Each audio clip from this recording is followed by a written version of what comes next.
FanStream Sports. 3, 2, 1. Let's start. Hello, sports fans. Welcome to FanStream Sports. Nothing but pure sports. This is the JP Show. JP, it is so good to hear you back on the air. Stand by. Now, here's JP. All right, a hearty good morning from JP Peterson. And our good friend Nick Geddes is back in our RHS TV studios in beautiful St. Petersburg. We got a ton of great stuff to get to today. We are going to talk a little baseball, obviously, as the Rays start a road trip out west against the Diamondbacks and Evan Longoria and the surprise team that is the Arizona Diamondbacks. We'll also be talking some Buccaneers football. We're going to dig in on a player that I feel is being unfairly characterized. Who could that be? Rachaad White. Rachaad White, who has a very different opinion of himself than many in the media have of him. So we'll get into that a little bit. Alex Golish talked yesterday about the upcoming season with USF. So we'll do some USF football today. We got a couple of good polls out that we're going to talk about. One of them involving the NHL specialty jerseys controversy. Steven Stamkos, I thought, had some very interesting things to say about that, so we'll get into that. Take our poll question. Do you think the NHL did the right thing? And what else we got to talk about? We'll talk a little bit about Antonio Brown. We talked about that yesterday. We'll get more into that. Not spend a lot of time on that knucklehead, but we got lots to get to. Good morning to you, Nick Geddes. How are you? Good morning. Doing well. Always got to mention this fact. The Gators got smacked yesterday. Smacked in game 3. I kind of wanted to leave that to you because, otherwise these Gator fans will think I'm, being partisan. And, of course, I'm not. We said yesterday we were rooting for the Gators to win the national championship. We did say it. Now, we might have been smiling a little bit when we said it. But well, listen, LSU winning it doesn't do a lot for me because their heads are already big enough. We don't need anything more coming from LSU, all right? Yeah. Between women's basketball and everything. I mean, they're all doing. right. They were all doing this. You saw that yesterday. Saw that. Hey, listen, to the victor go the spoils. And also, speaking of LSU, I met a wonderful young lady yesterday, Latana Stone. She is a LSU All-American golfer, and she played for Cambridge Christian. Was homeschooled, but played on the Cambridge Christian school, obviously where my kids went to school. And she finished second at the Augusta National Women's Amateur last year, got a top 10 this year, is going back to LSU to get her master's and then going to turn pro. So we're going to have her on the show. She was on the lighter side of sports, which we tape right there at RHS TV. And great young lady. Her family is just tremendous, her mom and dad. So very proud of her, and I think she has a very bright future on the LPGA. Speaking of LSU, so I was talking to her about their athletic program, and it's just, it's crazy. Everything is first class, man. They give these athletes everything they need to succeed at LSU. It is a huge priority there, and they get the results, unlike some other universities in the immediate area. Talking about USF, of course, but that's ancient history. That's ancient history, right? Now they've got the facilities. They're getting the stadium. There no more excuses, right? And finally, they've got a leader in Michael Kelly, who I understand a lot of USF people look at some of the coaching choices. He hasn't really gotten that right, if we're going to be honest. But everything else he's done has been first class and taken USF to another level from a facility standpoint, which is the first step. You got to do it. You got to compete. So we'll get into a little USF stuff here as well. Yeah, I'm in a college football mood this morning. That's why I put this poll out, by the way. This was the second of our 3 polls, which I'm going to mention. Encourage y'all to go vote because I was interested to get a gauge of this.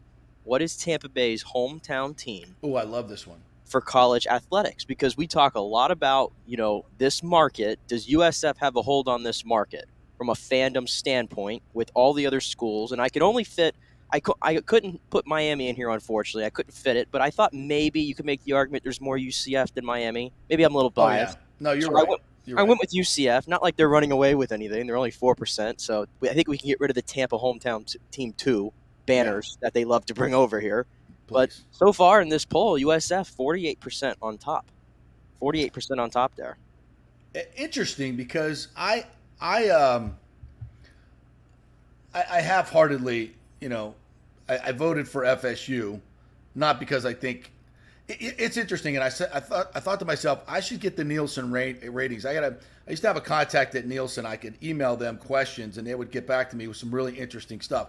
So I would be interested to find out what the TV ratings are of the college football games. Like what local rating does USF get? What local rating does Florida State get? What local rating does Florida get? UCF. I'd be very, very interested to see that number because I think that's the best data-driven number that would tell you who is most popular. I've had discussions about this before, and there are some metrics that the folks at the Times will tell you that if the Florida Gator stories get clicked on more, I think you would rank them Florida State, and then maybe USF would be third. But this discussion happened about 5-6 years ago, so I'm not sure if it's up to date. But I think that would be interesting to find out if there's any data points that we could get. My gut tells me that it's pretty even, but I would actually lean towards Florida. I would do a lean towards the Florida Gators. In my time at Channel 8 covering things, I would say probably the most reaction that we would get was when we would do Gator stories. It's closely followed by Florida State, and USF was third. So I'll be interested to see what this poll says because I still think that holds true. I think it's Florida State, USF in this market, and that's a problem. That's a huge problem for USF, and it's something that they need to overcome. Yeah, that's why I put the poll out because I'm curious to see what those numbers end up being. I agree with you. I voted for Florida in that poll, and I'm just basing off of the people that I know in this area. It seems like majority of them might come around are Florida fans, mostly. I'm going to be honest, not many are USF fans. It's just my interactions with people that I see out in the public. Now, I'm sure it's obviously more, but that's my interactions there. And then you mentioned the coverage part of it. That's a big thing that's been going on too, which was part of this story, is a lot of people going after the local paper here, the Times, for not covering USF enough. And they feel, I've been seeing this all over Twitter, and I think it's a good topical discussion. They don't feel like they're represented well, but in the business how it works. And I see a lot of the Times reporters kind of pushing back on a lot of the USF super fans on Twitter about why aren't you covering my team? And, it's about what's the best story. What is the best story? And sometimes when you're 1-11, you're not the best story. Right? Yeah, that's you got just to the win. way it works. Yeah, no, I think there's obviously something to winning, right? Winning brings more attention. That's obvious, right? And USF has not done a lot of winning. I mean, I'll just be honest with you. When Jim Leavitt was there, USF got a ton of coverage. I mean, a ton of coverage. You're in the top 25. We're covering you every day. We just are. We were. We were there every week at the Jim Leavitt press conference. We were there. I mean, that was a must carry. There are certain must carries that you do when you're running a sports department on TV. And of course, this is 15 years ago, when local TV was much different. There were we had much bigger staffs. The ratings were 10 times what they are now before everything got fractionalized. So it's a little different, but we would, one of those got to go do Bucks every week. Rays pre and post every day. They have a home game. And Bucks Wednesdays and Thursdays are a must. USF was Tuesdays. We go and we talk to Leavitt. That was a must carry. The Monday press conference with Dungy or whoever or Gruden, whoever the Bucks coach was. So that USF was a must carry. You had to go do the Leavitt press conference. That's not a must carry anymore. I don't know how many people showed up at Jeff Scott's pressers, and of course it's a little different now because teams feed the video out, so you don't necessarily have to show up. So in terms of staffing, you don't have to be there. You can still get your sound. But I still think that they're just an afterthought because they have not won in so long. Their basketball and football programs, men's, have been terrible. And you're just not going to get any coverage that way. So you got to win, number one. I think USF does have kind of a beef in this regard, the fans. And I will agree with you fans here that it seems like they got plenty of coverage on this stadium, but it was negative coverage. I thought the tone of the Times articles were very like, how are we going to pay for this, man? Like it's their money or something. Like like it's coming out of the Times budget. Well, even their own what is it? The Oracle, is the Oracle tied to the university, right? If I'm not mistaken. I do not know that. I do not know that. The Oracle, though, which I believe it is, I'll double check that. But even they ran like a column this week, and it was titled, and it was put there on Twitter, and of course it got flame reactions all over the place. It was the USF football stadium is too expensive, and basically they should not build it, and that's coming from the Oracle, which is obviously very tied to USF. So I do understand. It seems like every article and every news coverage of it, a lot of it is so negative, right? And it's like almost unneeded at this point. It's very weird. And it's coming from like people that are like, way out of the area, right? Where you're like, really, we're going all the way to this guy because he's a professor at this university in Pennsylvania, and I'm supposed to take his opinion to heart, right? That's kind of how I see it in these pieces. It's so funny because I've dealt with this so many times in my career, and you go, anybody in academia, when you go ask them about stadiums, professional stadiums or professional teams, there's such a negative overtone to their research, right?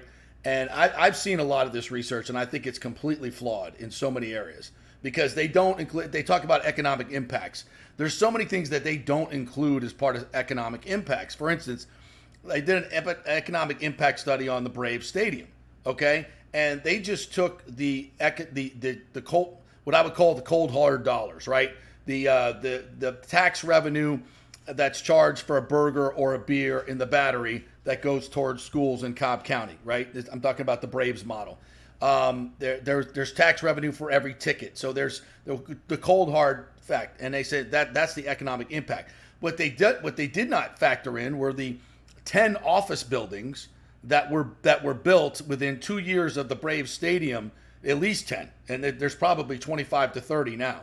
But the first 10 that were built outside of the Battery and the Braves Stadium project. Okay, these were just private people coming in and saying, hey, we want to be a part of this area. It's growing, it's busting.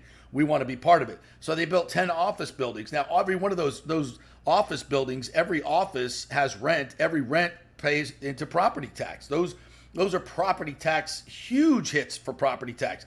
They didn't factor that in the economic study. How is that not part of the effect of the impact of that stadium? It's a huge part, and it's a recurring thing every year. You're talking about tens of millions of dollars of new tax revenue that's coming into Cobb County because they built those. And I see this all the time in these academic studies. I think they're completely flawed. And if you've ever been on campus and you've been in a college atmosphere and you've talked to, you know what academia people hate? Sports. They freaking hate sports. They hate athletes. They hate everything about sports because they're academics. I get it. But it's not their bag, and they shit on it every chance they get to. And this whole stadium has been shit on by all the academics at USF. You know why? Because they're pissed off that the era of Judy Genshaft, where academics was the absolute go-to and everything was about academics, and she didn't give a rat's ass about athletics for the most part. And listen, we can have a larger discussion about should our athletics be housed in college, on college campuses, and I would agree with most academics that they probably shouldn't. But the fact of the matter is they are. They do. They're now intertwined, and they're a huge revenue generator. So if you're ignoring athletics as a president of a university, you know what you get? You get USF.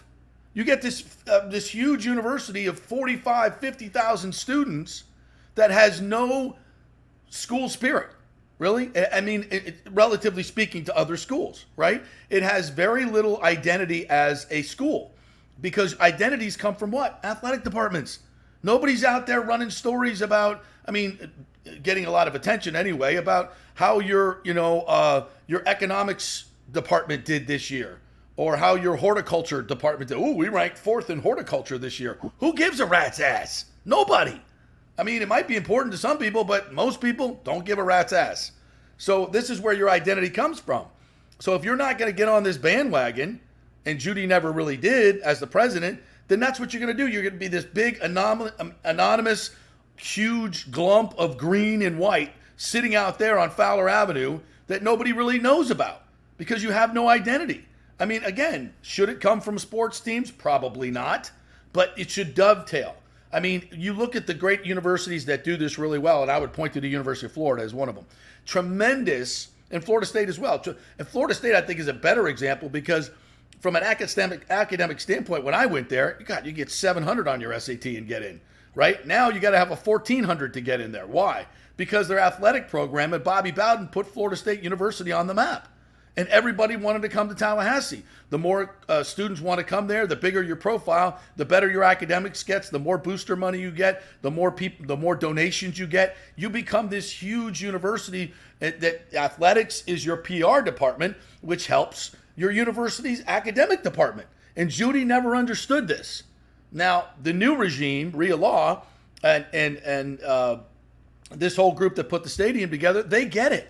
They get it. They know how to move USF into the new century. They get it. And this football stadium is part of it. And it's so effing narrow-minded of these academic people that don't get it. You could go look at Florida State as a perfect example of what the athletic department has done for the academics. It's now one of the premier academic public universities. And that's because of one man, not one man, but a huge part of it is Bobby Bowden.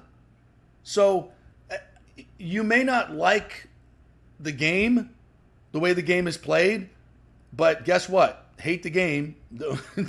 Don't hate the players. But USF is finally trying to do something. And for years and years, I was against this as on-campus stadium, frankly, because I didn't think it would make that much of a difference. But then I saw what UCF did. And you lived it at UCF. You cannot argue that stadium, as rinky-dink as it is, as crappy as it is, may put UCF in front of USF to get to the Big 12.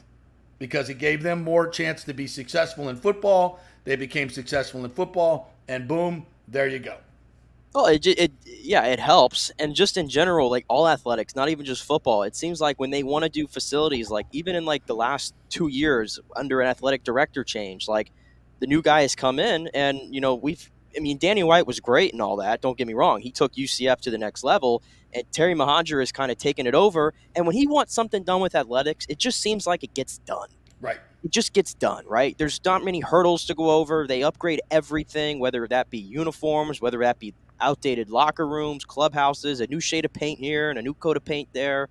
Like, it's little things like that they get done. And it makes it feel like, you've been on UCF's campus. It's like an athletic village there, right? You go, and that's what they're kind of calling it, like the athletic village. And they have all this stuff there, and it's all in walking distance of the entire campus. And then at USF, it doesn't feel like there's like a connection there to athletics at all. And I looked it up there to verify what you said. They're the 24th largest university in enrollment of public universities in the United States. The 24th. 24th. 24th. And I went and looked at all the ones that are in front of them. And you talked about, they have all that enrollment and they don't have an athletic presence whatsoever. All the schools in front of them, they have huge. Athletic departments. We're talking run them down. Run them down. So they're 24th. So do the top 25 and say which one does not belong here and why. Why? Houston. Yep. Michigan. Heard of them. Penn State. Yep. USC. Mm-hmm. Washington. Mm-hmm. Illinois. Rutgers, probably the outlier here. Yep. Michigan State. Minnesota. Arizona State. Texas. Florida. FIU, if you can believe it. Yeah, they're growing. And guess what? They're soon to pass USF as a major player in athletics. Maryland, Ohio State, UCF, Ohio State, UCF, Texas A&M, and Liberty. Yeah, Liberty. Wow, their enrollment's that big? Did not know. And but even Liberty's been great with athletics lately. See? And why? Why? Because they built an on-campus stadium, and they went and got Hugh Freeze. Right. And they got really good at football. And now everybody's talking about Liberty. Everybody knows about Liberty. Everybody wants to go to Liberty. And their academics are going through the roof. And they took, remember their new head coach now is Jeremy Chadwell, who was at Coastal Carolina. Right. Probably could have gotten a bigger job, right? We would assume. But he went to Liberty, and you want to talk about it. Talking about Jeremy Chadwell coming to USF. Exactly. And then somebody said, oh, the Liberty's looking at him. And USF people are, oh, why would he go to Liberty? I'm like, yeah, why would he go to Liberty instead of USF? Because they win and they give support to their athletics. That's why. Yeah. And that's why Liberty probably, when we get to, I mean, I feel like they're an underrated program when it comes to like expansion talks now. That they don't get talked about a lot when it comes to expansion, but I think like they're an underrated tool there because of that enrollment and what they've done with football the last few years. Yeah. So listen, when these academics, and I don't know what grudge the Times has against USF. I don't know. To me, those articles were just so out of left field. Like why from a sports perspective? Why are we talking? If the news department wants to do the article, maybe they did. I don't know, but I don't understand like what the deal is here. And listen, Matt Baker's a great reporter, and I'm not disparaging the reporters whatsoever. They're doing their job, right? He went and got the quotes from the academic people. I get it. I just didn't see a whole lot of the other side. Like, this is what athletics can do, or this is what getting a stadium can do. This is what the argument that I just made. I didn't see a lot of that, like point counter, like, okay, here the academics don't like it. They don't think they can afford it. But here's here's the other side of why these, I didn't see a lot of that. I mean, you got the quotes from Weatherford, who's been pushing this on the board of trustees, but I think it really ruffled a lot of USF fans. They were like, "You guys never cover us, and now we're getting article after article about why the stadium, we can't afford to pay for the stadium, and it's a bad idea." Which, by the way, I mean, you want to go talk? Do we really want to break open the bottle here about how colleges waste money? And start getting down to the budget on what they use the money for at USF. I mean, the debt service on this stadium, I think, is $18 million a year, okay?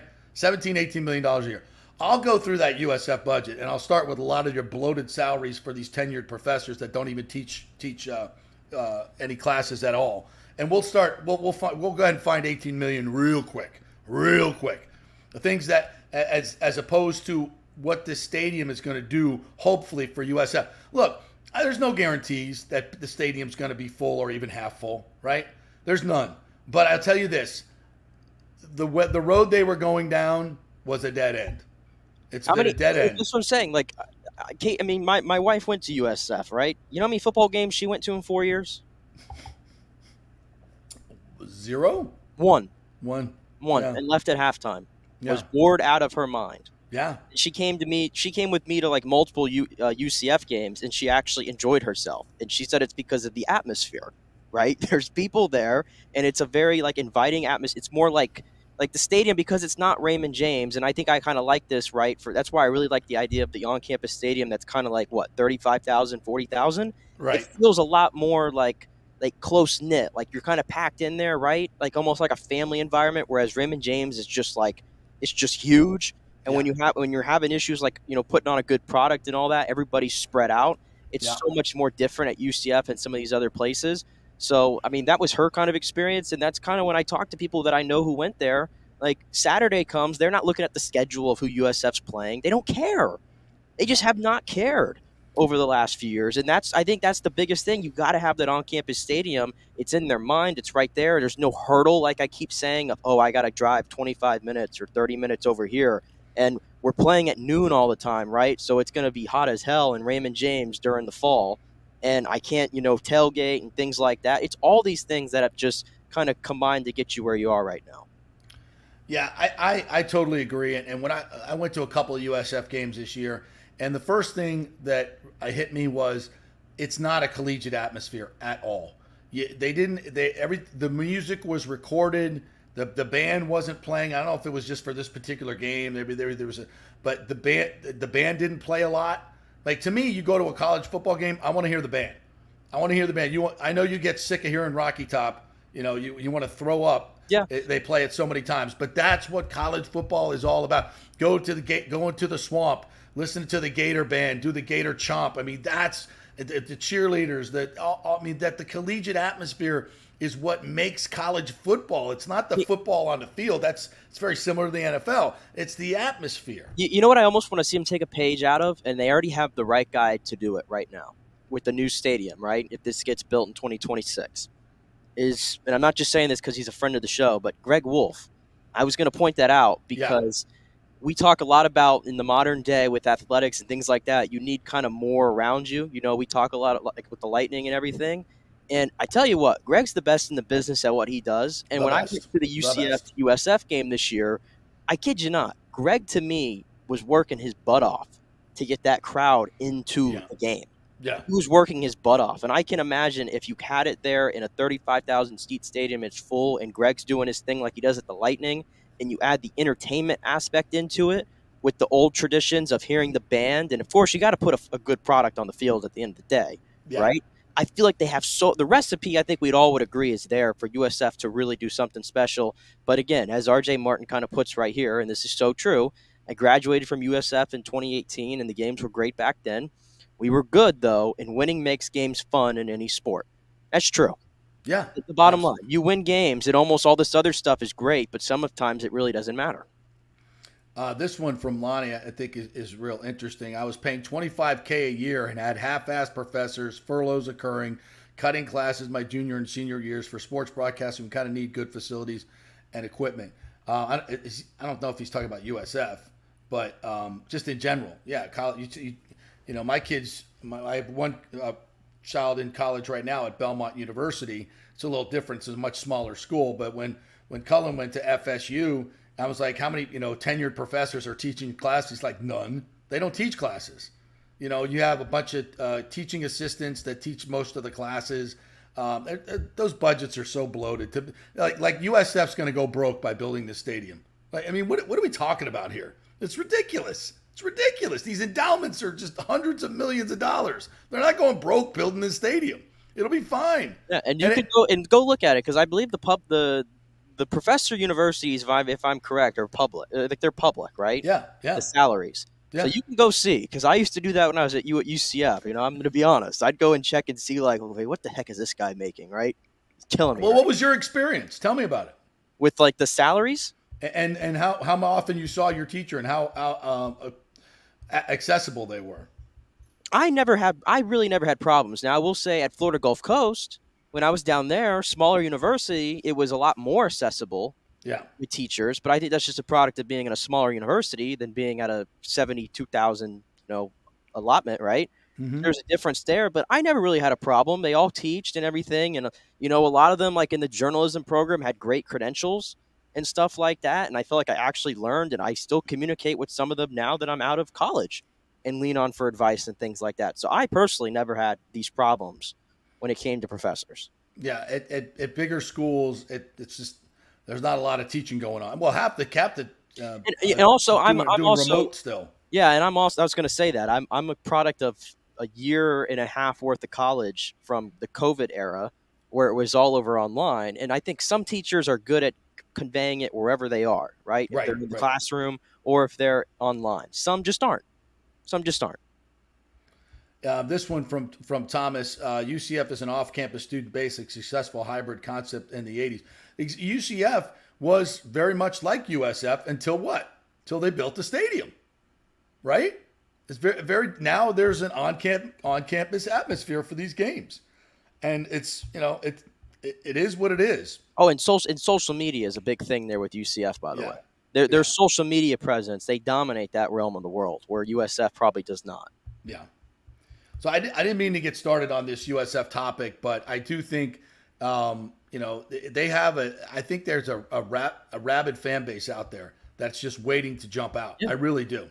And it's just a matter of time, really, I think. Yeah. I think last year, and I think we said this last time we talked about this, last year, I think that rabid fan base was really excited. Yeah. And I think they were ready to come out, and then they were down 35-0 at the half to BYU. And they lost. They lost. I swear to God, I totally agree with you. That one half of football just doomed the whole season. It just doomed the whole season. I remember we talked about it. We were so jacked up for the season.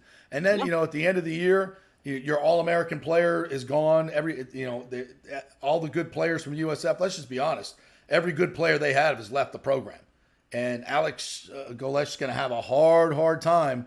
I know he's optimistic, and we'll hear from him a little bit. But he's still got Mr. Byron Brown at quarterback. He does. But they've lost some good players. I'm interested. Talent, yeah.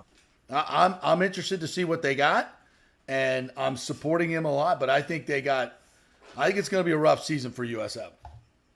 I'm trying not to fall into that trap of last year where I said I thought they could win 6 or 7 games, and then they won 1. Yeah. I'm trying not to fall in that trap, but then I look at the schedule, and I'm just like asking myself, like, okay, but how did they not win like this many games? Like something has to seriously go wrong. Well, they a more talented program than they were last year? No, but I mean, they were They were top 40 offense. A lot of those pieces that were on that offense are gone, but you now have an offensive mastermind, a wizard, I guess, if you could say.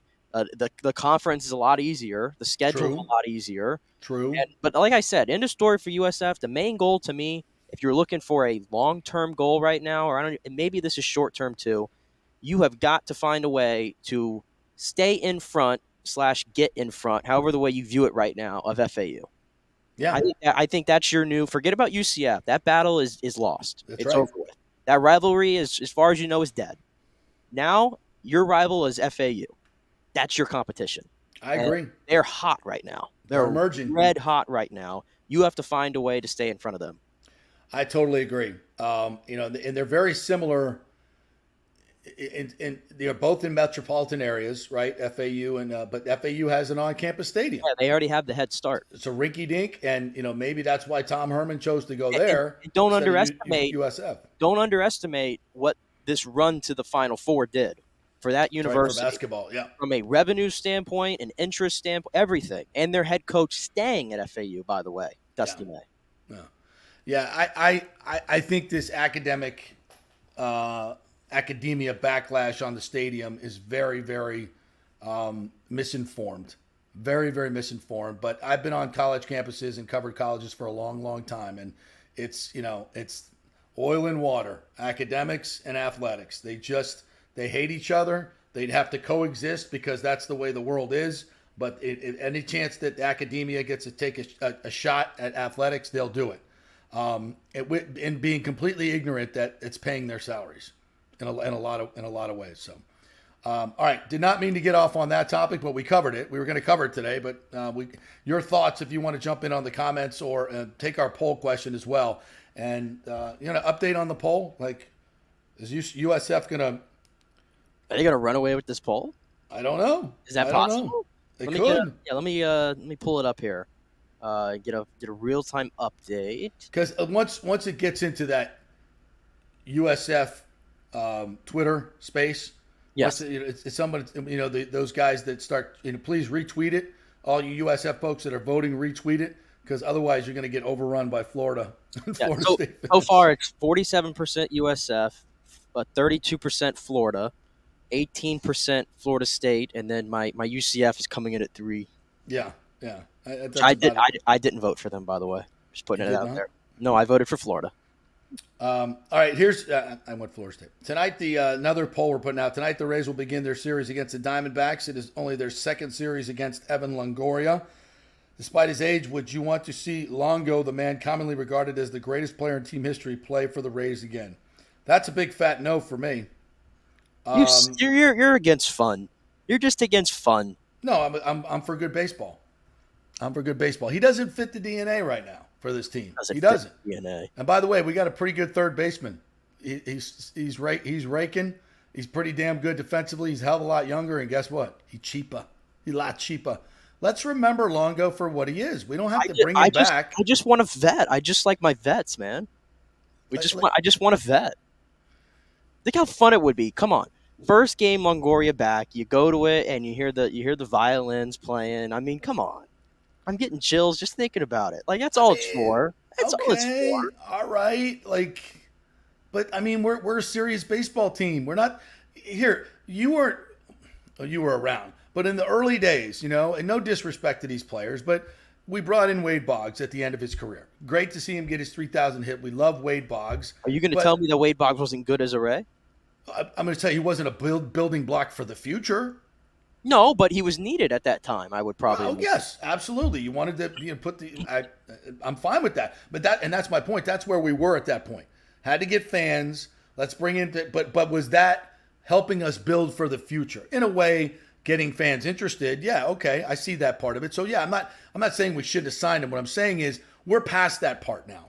Where our goal is to win a World Series.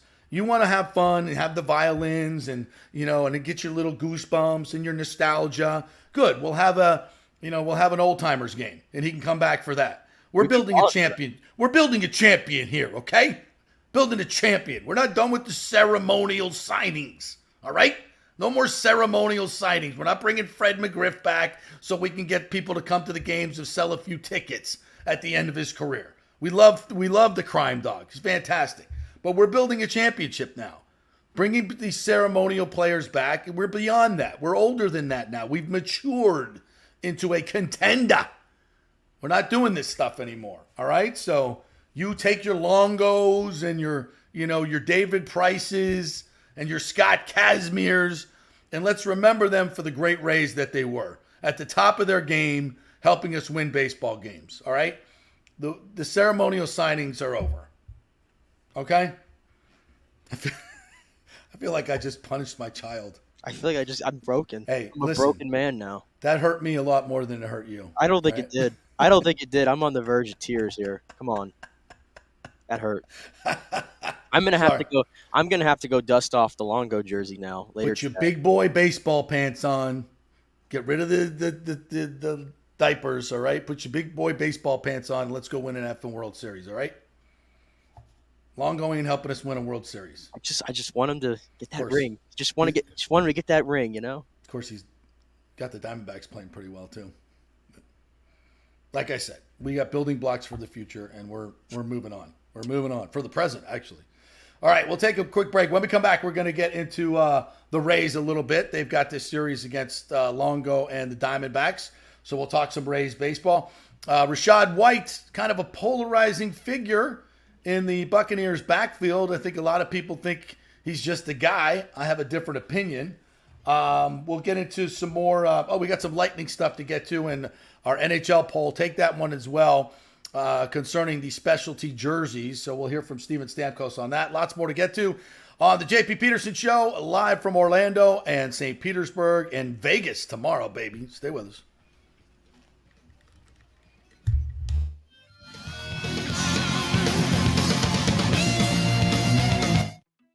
Guys, are you experiencing those feelings of getting older, lower sex drive, fatigue, hot flashes, moodiness, or you just don't feel like you had the vitality you once had?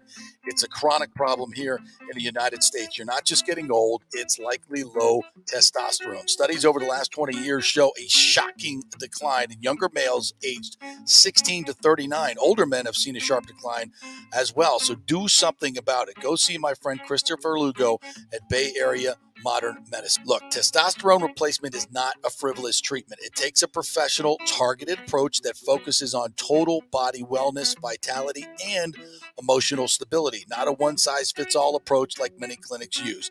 They will monitor your blood work and adjust your treatment as needed for optimal results. Folks, I've been on testosterone therapy for over 6 years, and it is a life changer. You will feel and look better than you did 10 years ago. Give them a call at 844-977-3477 or go to BAMMC.com. Tell them JP sent you for priority scheduling. That's 844-977-3477 or BAMMC.com. JP here for the Jeeves Law Group. Have you been injured in an accident, in an auto accident, truck accident, motorcycle accident, at work, or at a place of business? Well, call the Jeeves Law Group and get the personal attention that you deserve. I made the mistake many, many years ago with going with one of the bigger law firms, the national law firms. And let me tell you, getting a call back from those folks was next to impossible. Weeks and weeks would go by. Never get a call back. That doesn't happen with the Jeeves Law Group. Personal attention is what they're all about. When you call the Jeeves Law Group, you will be part of the family. They will represent you in a vigorous and aggressive way against the insurance companies. These larger companies will promise bigger settlements, but it's the Jeeves Law Group that will get you the best results. If you're tired of dealing with these bigger law firms, check out the Jeeves Law Group. Go to jeeveslawgroup.com, tell them JP sent you, get a free consultation.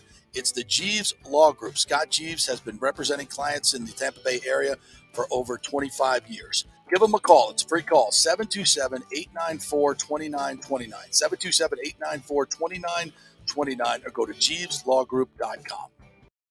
During COVID, over 1.7 million people were added to the Florida Medicaid rolls, but as of April 1st, 2023, most of these people may not be eligible for the Medicaid coverage and will lose their health plan. If you have been notified you are losing your coverage, don't freak out. It's very likely you can apply for a federal subsidy under the Affordable Care Act. Just call 877-652-0244. Our representatives will walk you through the whole process, get some basic information on your income, number of kids, and then they'll find a plan that best fits your needs. In fact, with the new laws, 90% of Americans qualify for reduced or free health care. You can select great plans like Florida Blue, that's my carrier, love them, paying $800 left after making the call. 877-652-0244. Our highly trained professionals know all the intricacies of the new laws. They will do all the work. You save tons of money. So if you're being dropped from Medicaid, fear not. Call 877-652-0244. Get real health insurance, free doctor visits, free blood work, no deductibles. 877-652-0244. Hey, JP here for Extravaganza Productions Incorporated, EPI. You've probably seen their purple logo at so many events that you've gone to. They are based in Tampa. And for over 33 years, they've been creating and producing conferences, meetings, and special events, the biggest to the smallest. Solid reputation of delivering the best audio-visual, sound, lighting, entertainment, video production, and decor on time and on budget. I've worked with them with so many big events. The Warrior Games, which was an Olympic-style event all over Tampa Bay, from McDill to the Convention Center to USF. They did it flawlessly, made it look big and fantastic. I've worked with them on small events as well, large and small meetings and conferences, sporting events, fundraisers. If you got a fundraiser, you don't know the logistical way to pull it off, they'll take care of everything. Entertainment events, branding events, grand openings, so much more. The folks at Extravaganza Productions are the most professional and the best. I've worked with them many times. They are fantastic.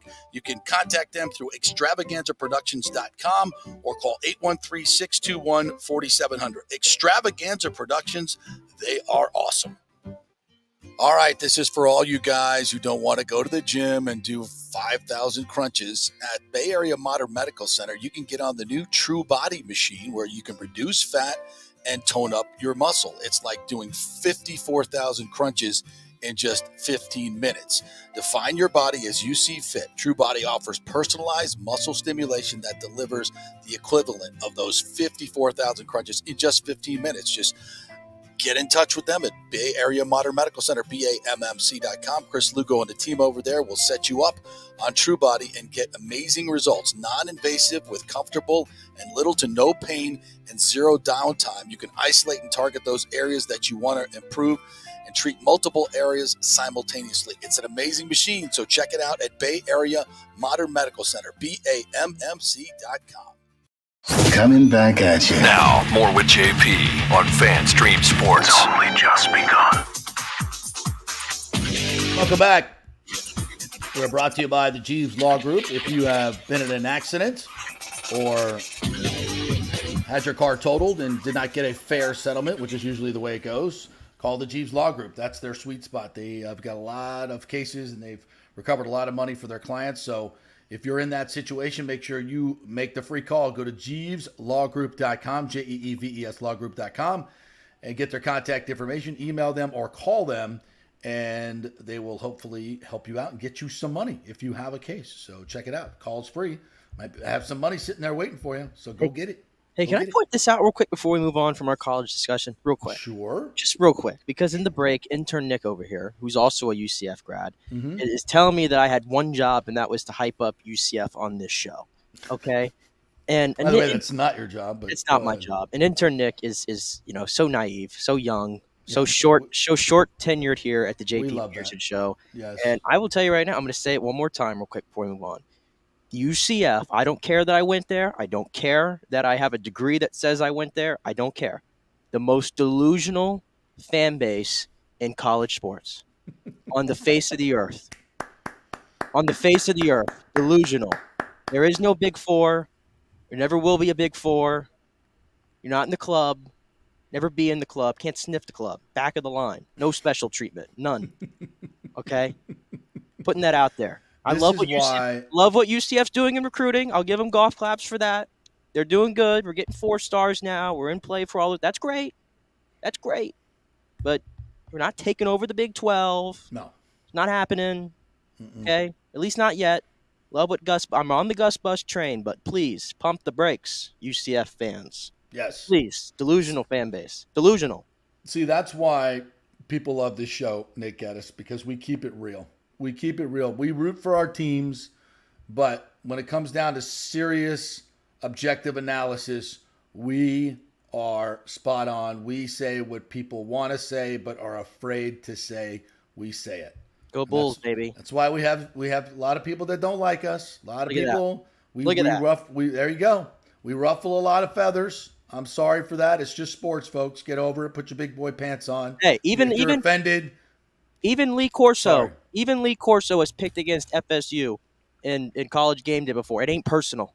It's not personal. Not personal. Relax, people. Don't get your panties in a wad.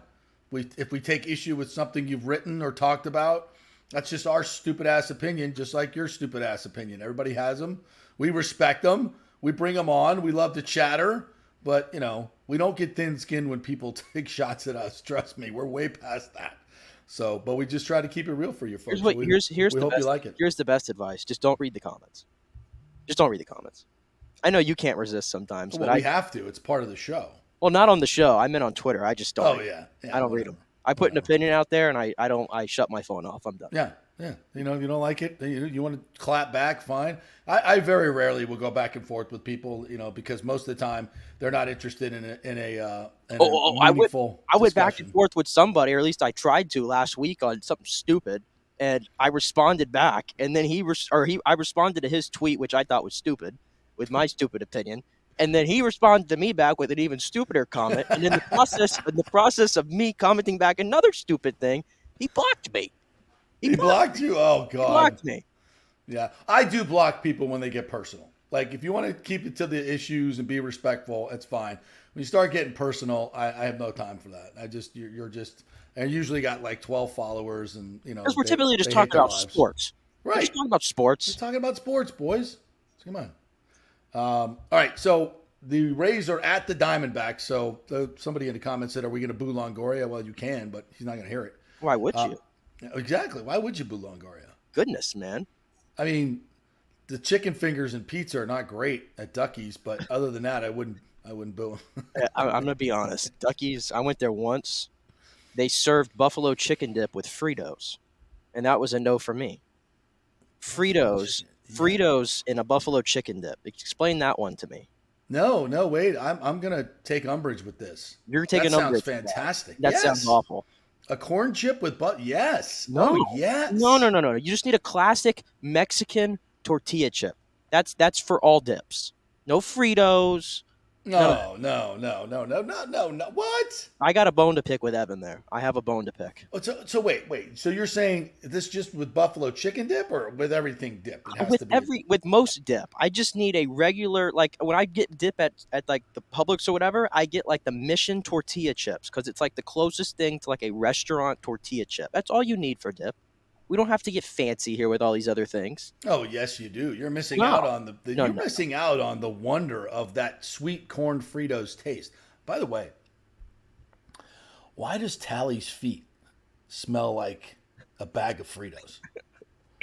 She's sitting right here. Her feet smell like a bag of Fritos. Where did that comment come from? Everybody out there, your dog's feet smell like corn chips. They do. I don't know why. But they do. I haven't ever decided to just go smell Riley. Go smell Riley's and see what it smells like. I just haven't done it. I mean, come here. I'll get Tally over here right now, and I'll smell her paws. Yeah. Anyway, but now I'm gonna tell you to dip the Frito chip into the after saying that. But anyway, no Fritos and chicken dip. Yeah, Fritos and I'll go even further. You put some buffalo chicken dip on a Frito. Or a corn chip, a real good corn chip, and then put some sour cream on top of that, and then a little bit of salsa. Holy Salsa? hell. You're mixing salsa with buffalo chicken dip? Oh, of course. Yes. Oh my gosh. Yes. Tell you what, take buffalo chicken wrap. Take a buffalo and I tell you what, it ain't the best, but Publix has a solid buffalo chicken dip. They have a solid buffalo chicken. It's solid because but where else can you get buffalo chicken dip that you can bring home, by the way? It's very, very rare. You can't really find it a lot of different places, but I like theirs. It's good. It's solid. A little bit of sour cream on a soft tortilla. Oh, yeah. Yeah, absolutely. Anyway, we're getting a little off topic, but what the hell were we talking about anyway? It's summer, JP. We can talk whatever. We can do whatever. We went from Longoria to Duckies, and you had a problem with them serving corn chips with their buffalo. You're off base. Why are you calling them corn chips? What is it? What is that? Fritos or corn chips? Yeah, they're corn chips. All right, maybe that's a me problem. Anyway, Yeah. Rays Diamondbacks tonight, as you were saying. Go ahead. Yeah. Longoria, by the way, having a pretty nice little run here. Last 7 games, hitting over 300, a couple of home runs. Weird, though, that he has 10 home runs and 20 RBI. But 10 home runs and 120 at-bats, so he's missed some games. Yeah, he's missed some games, but he's had a solid season. We talked about adding him in the offseason. Clearly, we made the right decision to stick with Paredes because he's having a tremendous year, and a lot cheaper than Longoria. So, Longo, it was great. He was 3rd overall pick. Really our first homegrown superstar, Longo? Carl Crawford. Yeah, Carl was before him. That's right. Yeah, And I tell you what, maybe I'm biased because he's my favorite player of all time. But if injuries hadn't got him, Rocco would have been special. Yeah, he would have. No, I agree with that 100%. The next Joe DiMaggio. By the way, not quite that. That's what they called him, the next Joe DiMaggio. Oof. Yeah, it was a lot of, and he had a weird disease, right? That got him some weird nerve disorder. Yeah. It out just of nowhere took his career just right from underneath him. How about that? He grew up just like a superstar. The whole family was all about him, and Rocco Baldelli. I mean, the Joe DiMaggio, Rocco Baldelli. It was a Disney story waiting to happen. Started out great, didn't he? I think he won the Rookie of the Year, didn't he? I think he might have. I think he won. He was on trajectory, and then some crazy ass nerve disorder. In an alternate universe, the Rays outfield for a decade was Josh Hamilton, Carl Crawford, and Rocco Baldelli. In some alternate universe, it's out there. First of all, where is the 30 for 30 on Josh Hamilton? I feel like they did an E60. Did they? Years ago when he was getting clean. But what a story, man! I feel like a story. I feel like he ended up relapsing. Unfortunately, I'm not sure how he's doing now, but I know he had relapsed again a few times. Yeah, that's probably why. Yeah, it's not. But what a story! I remember going out to the Rays Namoli complex when he came back, and I've never been around a lot of great baseball players in my life. Never seen anybody with a swing like that. He was the natural. That performance that he put on in the home run derby, he hit 48, I think, in 2 rounds. He hit 28 in round 1, and this was the old school format with 10 outs. He only got 10 outs. He hit 28. Right. Much tougher. Didn't even win the home run derby, by the way. No, did not win it. Who won it? Does anybody remember? I know who it is. I wonder if you can remember. I forget. He wasn't even like a huge power hitter, was he? It was. You ready? Go ahead. It was Justin Morneau. Yeah. But Hamilton was the show. He hit so many in those 2 rounds. He was gassed. He was just gassed, and he couldn't go any further. But that guy's swing. I saw him at the Namoli complex. There's a big in center field. There's a big green wall. It's probably 30, 40 feet high in center field. I mean, it's tall. It's really, really tall. And he was hitting dead wet, and it was like 405 to center. He was hitting them dead center field, like way over the wall. I mean, way over the top of the wall. And I was just like, holy hell. And that wasn't with max velocity from, the pitching machine, obviously, or whoever was pitching. That was a display. So, yeah, can you imagine that? Josh Hamilton, Carl Crawford, and Rocco Baldelli. Holy Yeah, hell. and then Healthy Rocco and then BJ sticks at shortstop instead of playing the outfield, so he takes care of that spot. Longo at third. You get a couple years out of Aubrey Huff at first base. Yeah. Rays might have had a little team back in good. the day potentially. Yeah. Toby Hall behind the plate. Notice how I excluded anything that had to do with pitching. Notice how I didn't touch that. Wechter will not be happy with you. Or DeJuan Brazelton. My goodness. Brazelton. Brazelton. You know, DeJuan ended up working catering at the Amalie Arena. Super. I mean that in the nicest way. That's really disrespectful. I used to chat with him, but nicest guy in the world. I said fitting. I'm only saying fitting because that's a joke in wrestling. Like when you're just not that great and you're at the bottom of the card, it's like, see you in catering.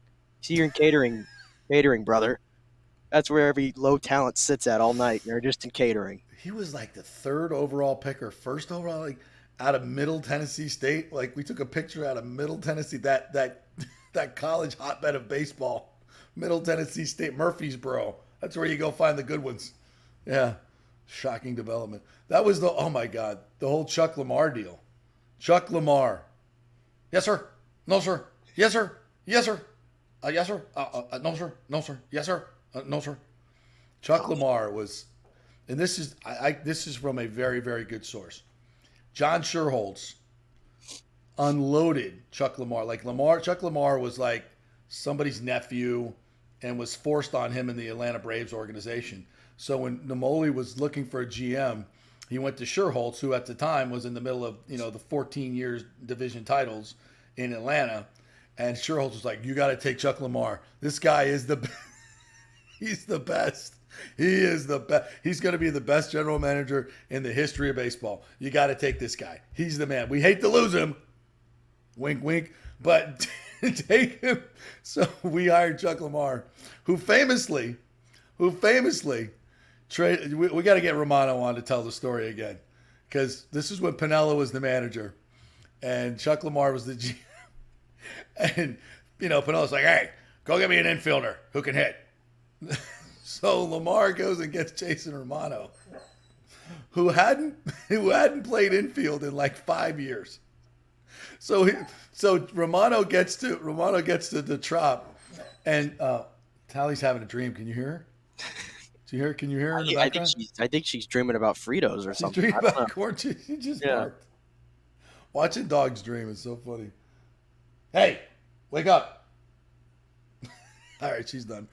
So Chuck Lamar, he's dreaming of Chuck Lamar, the Chuck Lamar years.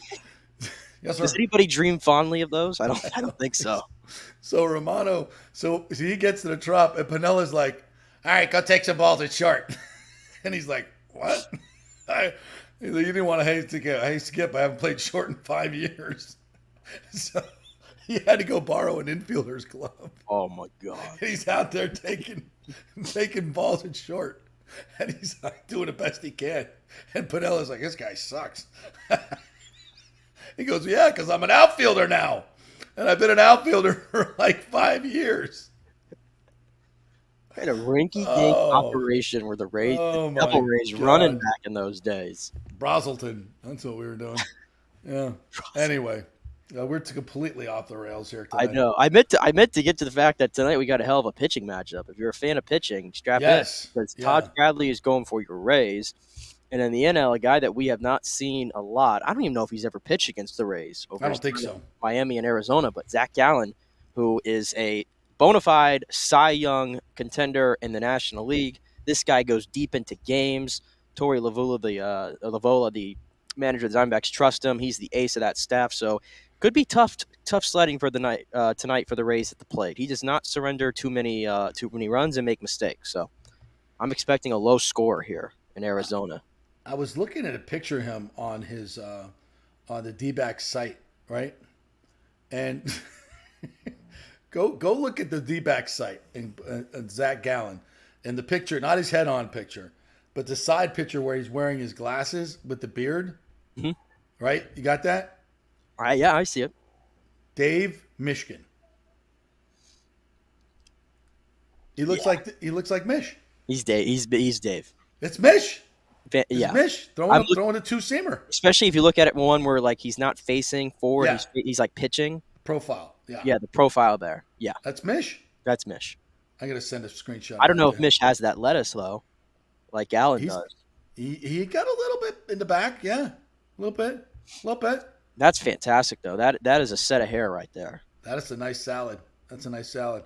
Yeah, he's got a whip of 109, 98 innings pitched, 104 strikeouts, 2.84 ERA, 9-2 on 16 starts. That's He's not even one of those flamethrowers either. The velocity's not high. He's just a great pitcher, and he's got good off speed with the curve, cutter, and change.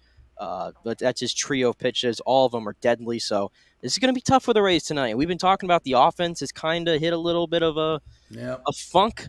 It seems not too many guys are at their best at the moment. Now you go in to face a tough Arizona club, which is trying to fend off the San Francisco Giants, if you can believe it.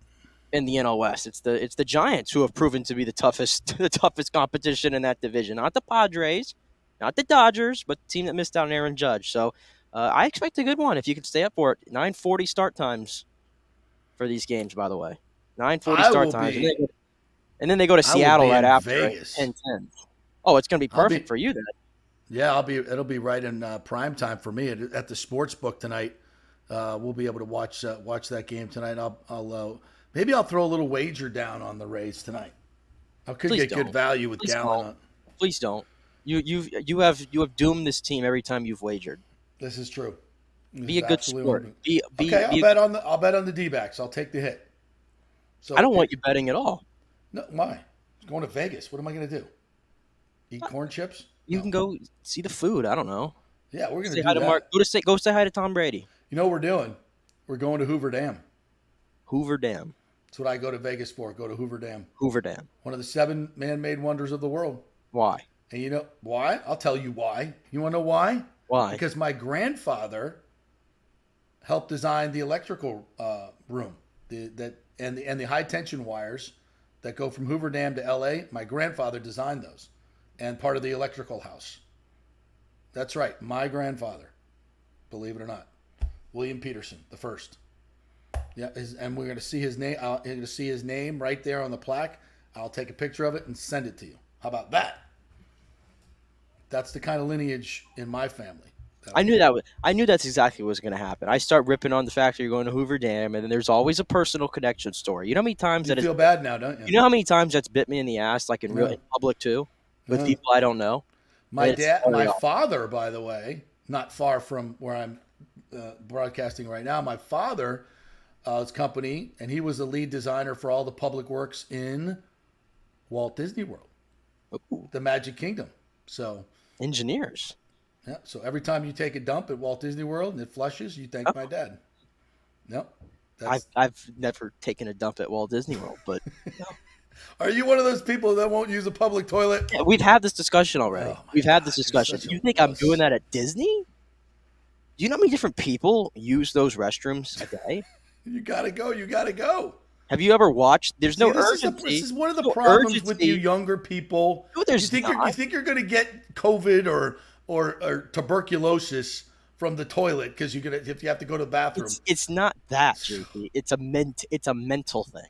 It's a mental thing. Like your toilet's any cleaner than that toilet? Who are you kidding? Listen, it's a mental thing. I will not get into specifics publicly on this topic. Just it's a mental thing.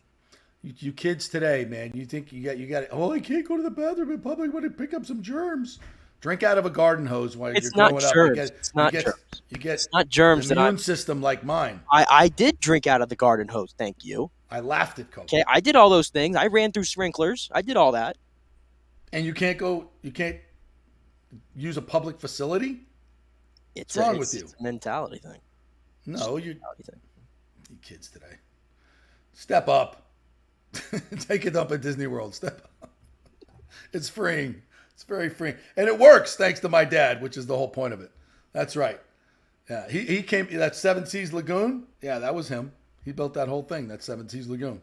That used to be a swamp. Now look at it. Yeah. And I can't even work my computer. That's how smart I am. Yeah, you want to hear my biggest accomplishment? They passed that down to me. I have an engineering/mechanical accomplishment. Really? You want to hear it? Sure. Okay, so the new, all the what do you call it? The word I'm drawing a blank on it right now. The remodel. There you go. The remodel and the additions that they've added to the the International Airport. Yes, the best airport in the world. Correct. What is it? The rental car area. Have you been in that new area yet? Yeah, it's beautiful. The rental car area. Yes. Have you ever just gone in and looked up at the ceilings there? Yeah, actually, I have. Those beautiful wood panels and all that. Gorgeous. It's gorgeous. Yeah. Really well done. Well, I put the rivets in all those bad boys and put some of them up on my own. You built that? Some of them. Little known fact here, real quick. Quick story time with Nick here on a Tuesday. When I was 16 and 17 years old, both those summers, I worked with my uncle, who was a superintendent of an engineering company, ceiling tiles. And I installed ceiling tiles. And the second year, when I was 17, was the first year. It was phase one, the original phase. This was 2017 that summer, phase one of the airport remodel. Wow. And we were in the rental center, and this was long before there was any of that there. It was just a complete dirt pile and just a concrete building. And I put the rivets and all those things, to get them all ready to go, drilling the holes and all that, and got up in the lifts and put some of them up myself. So next time you're in the rental area, just know that I had a presence there one day.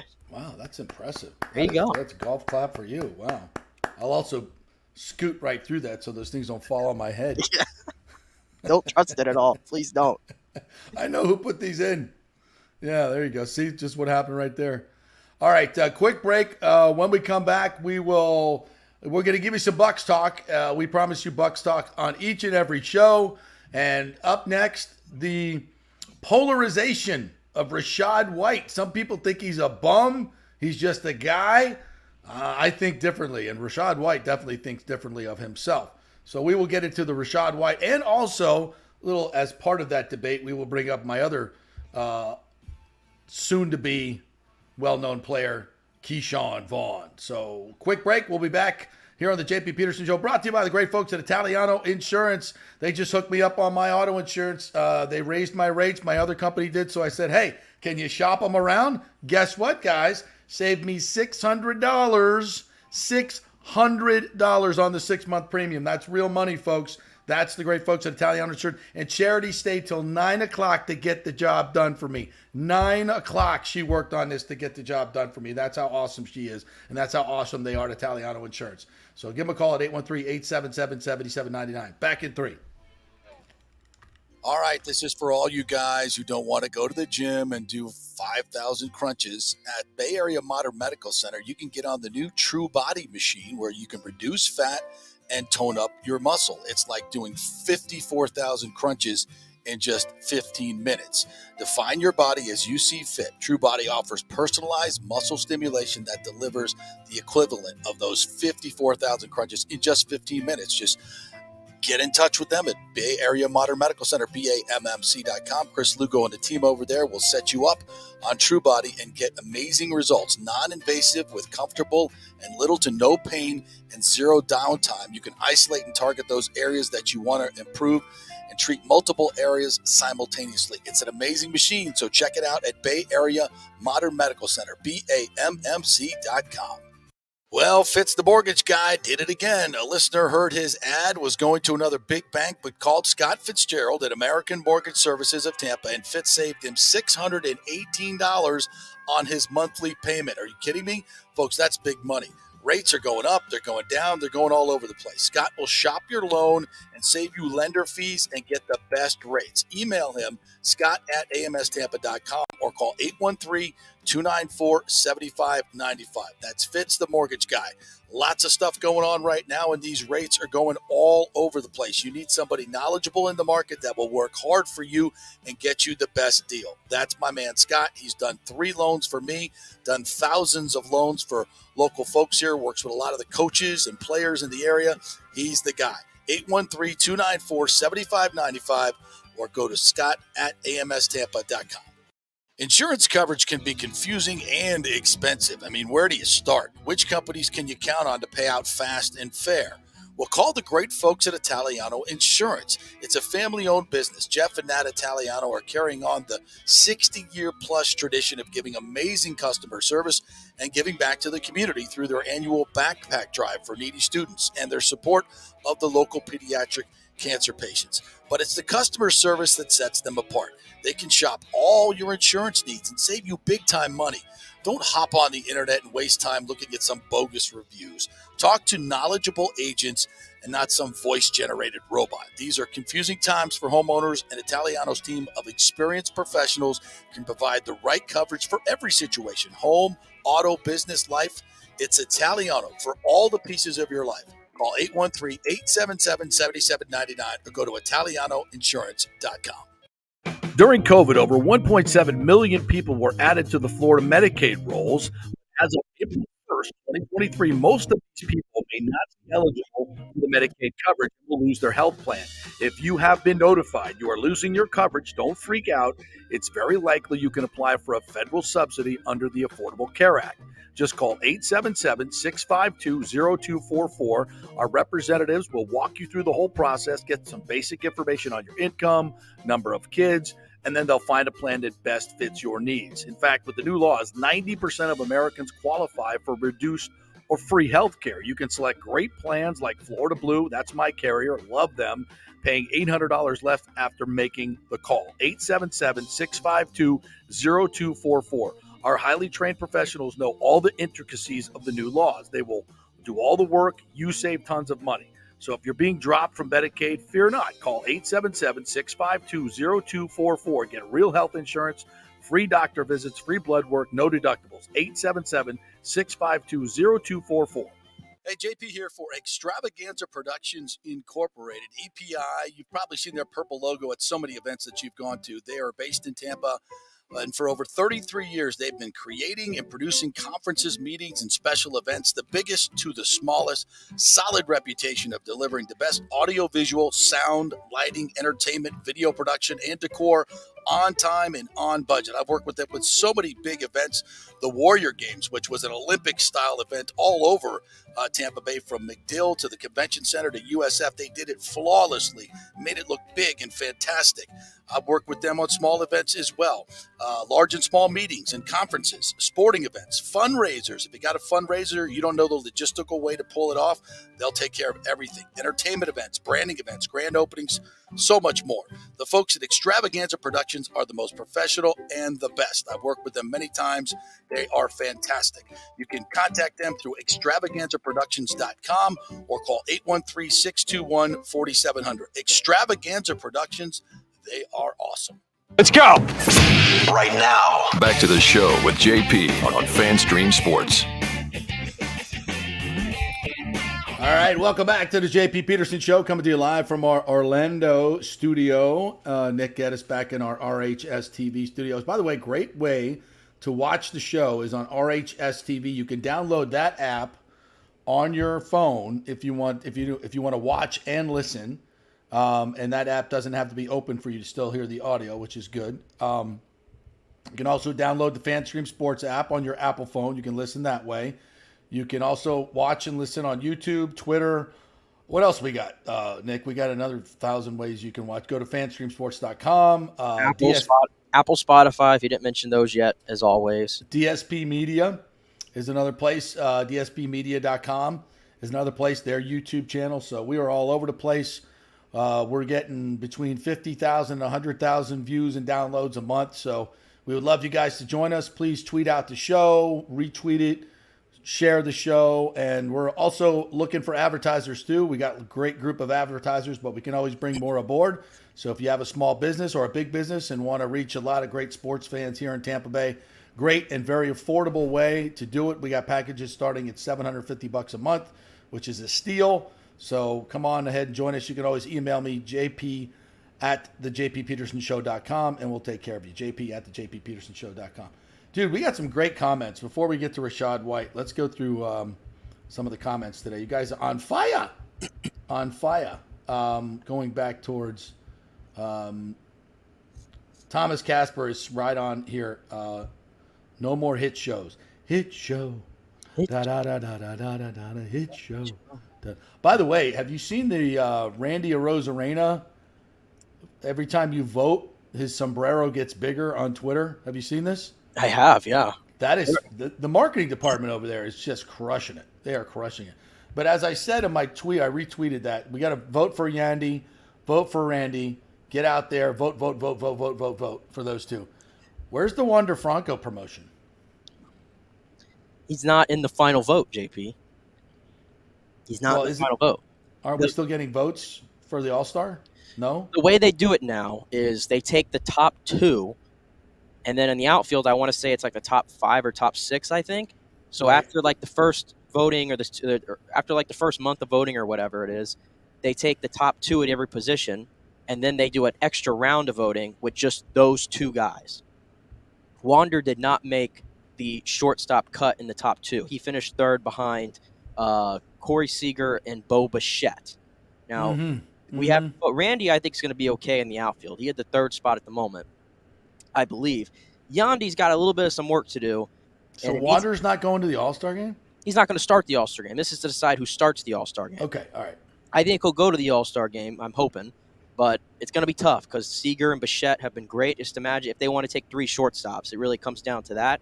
But Yandy, we cannot have Vlad Guerrero Jr. start the All-Star game. No. It just cannot happen. His numbers are nowhere near Yandy Diaz. So Travesty.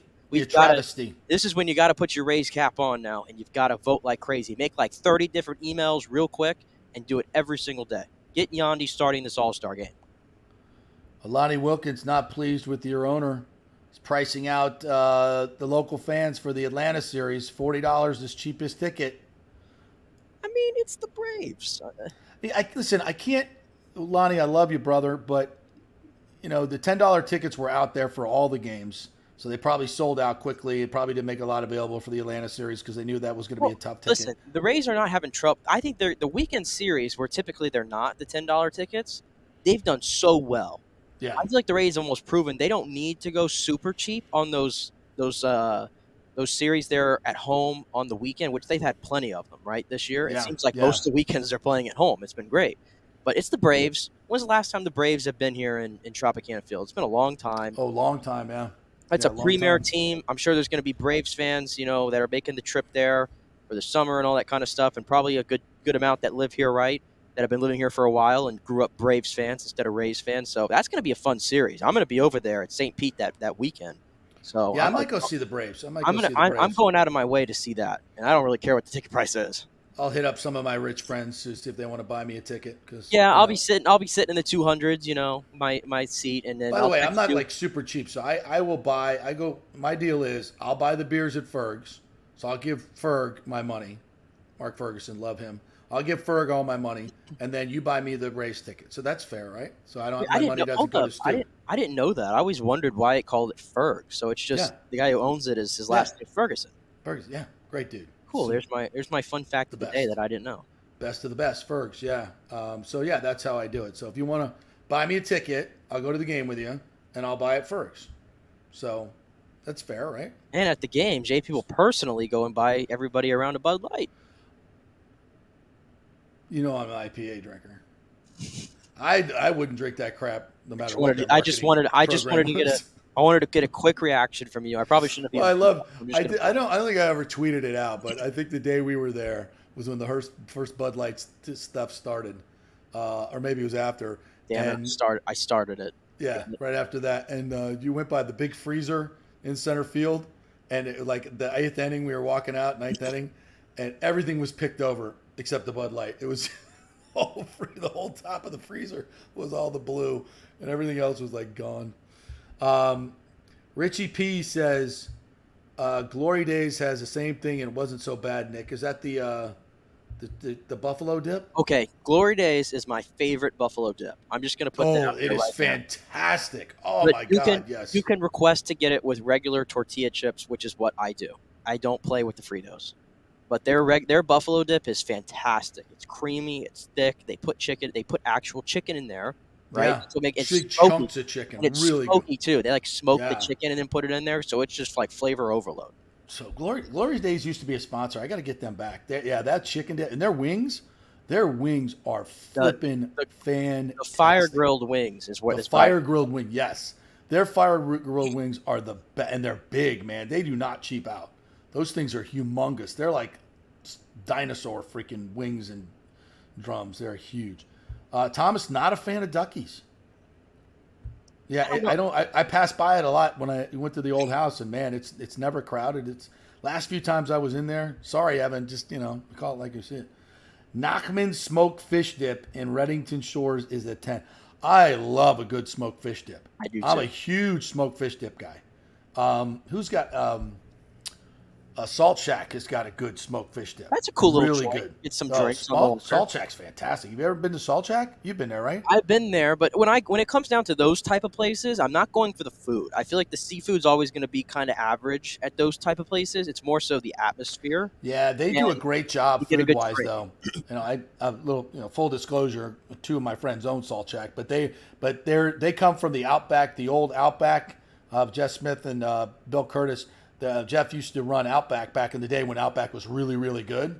Like, really good. You remember those days? It was really, really good. And yeah. It was the best value in all of going out to eat in the early days when Bob Basham and Chris Sullivan owned it and Jeff Smith was running it for them. So same food folks, their coconut shrimp at Salt Shack is fantastic. I don't know which one and their smoked fish dip is fantastic. All their food is really, really good. Fish is solid. I like my favorite smoked dip just because we're on the topic. Have you been to Walt's in Sarasota before? No, I've heard of it though. Walt's in Sarasota. Walt's in Sarasota makes a mean mullet's fish dip. JP, very solid buffalo chicken dip from Publix, yeah, with chili cheese Fritos. Yes, the chili cheese Fritos with the buffalo chicken. Add in a little bit of sour cream. I'm a big sour cream guy.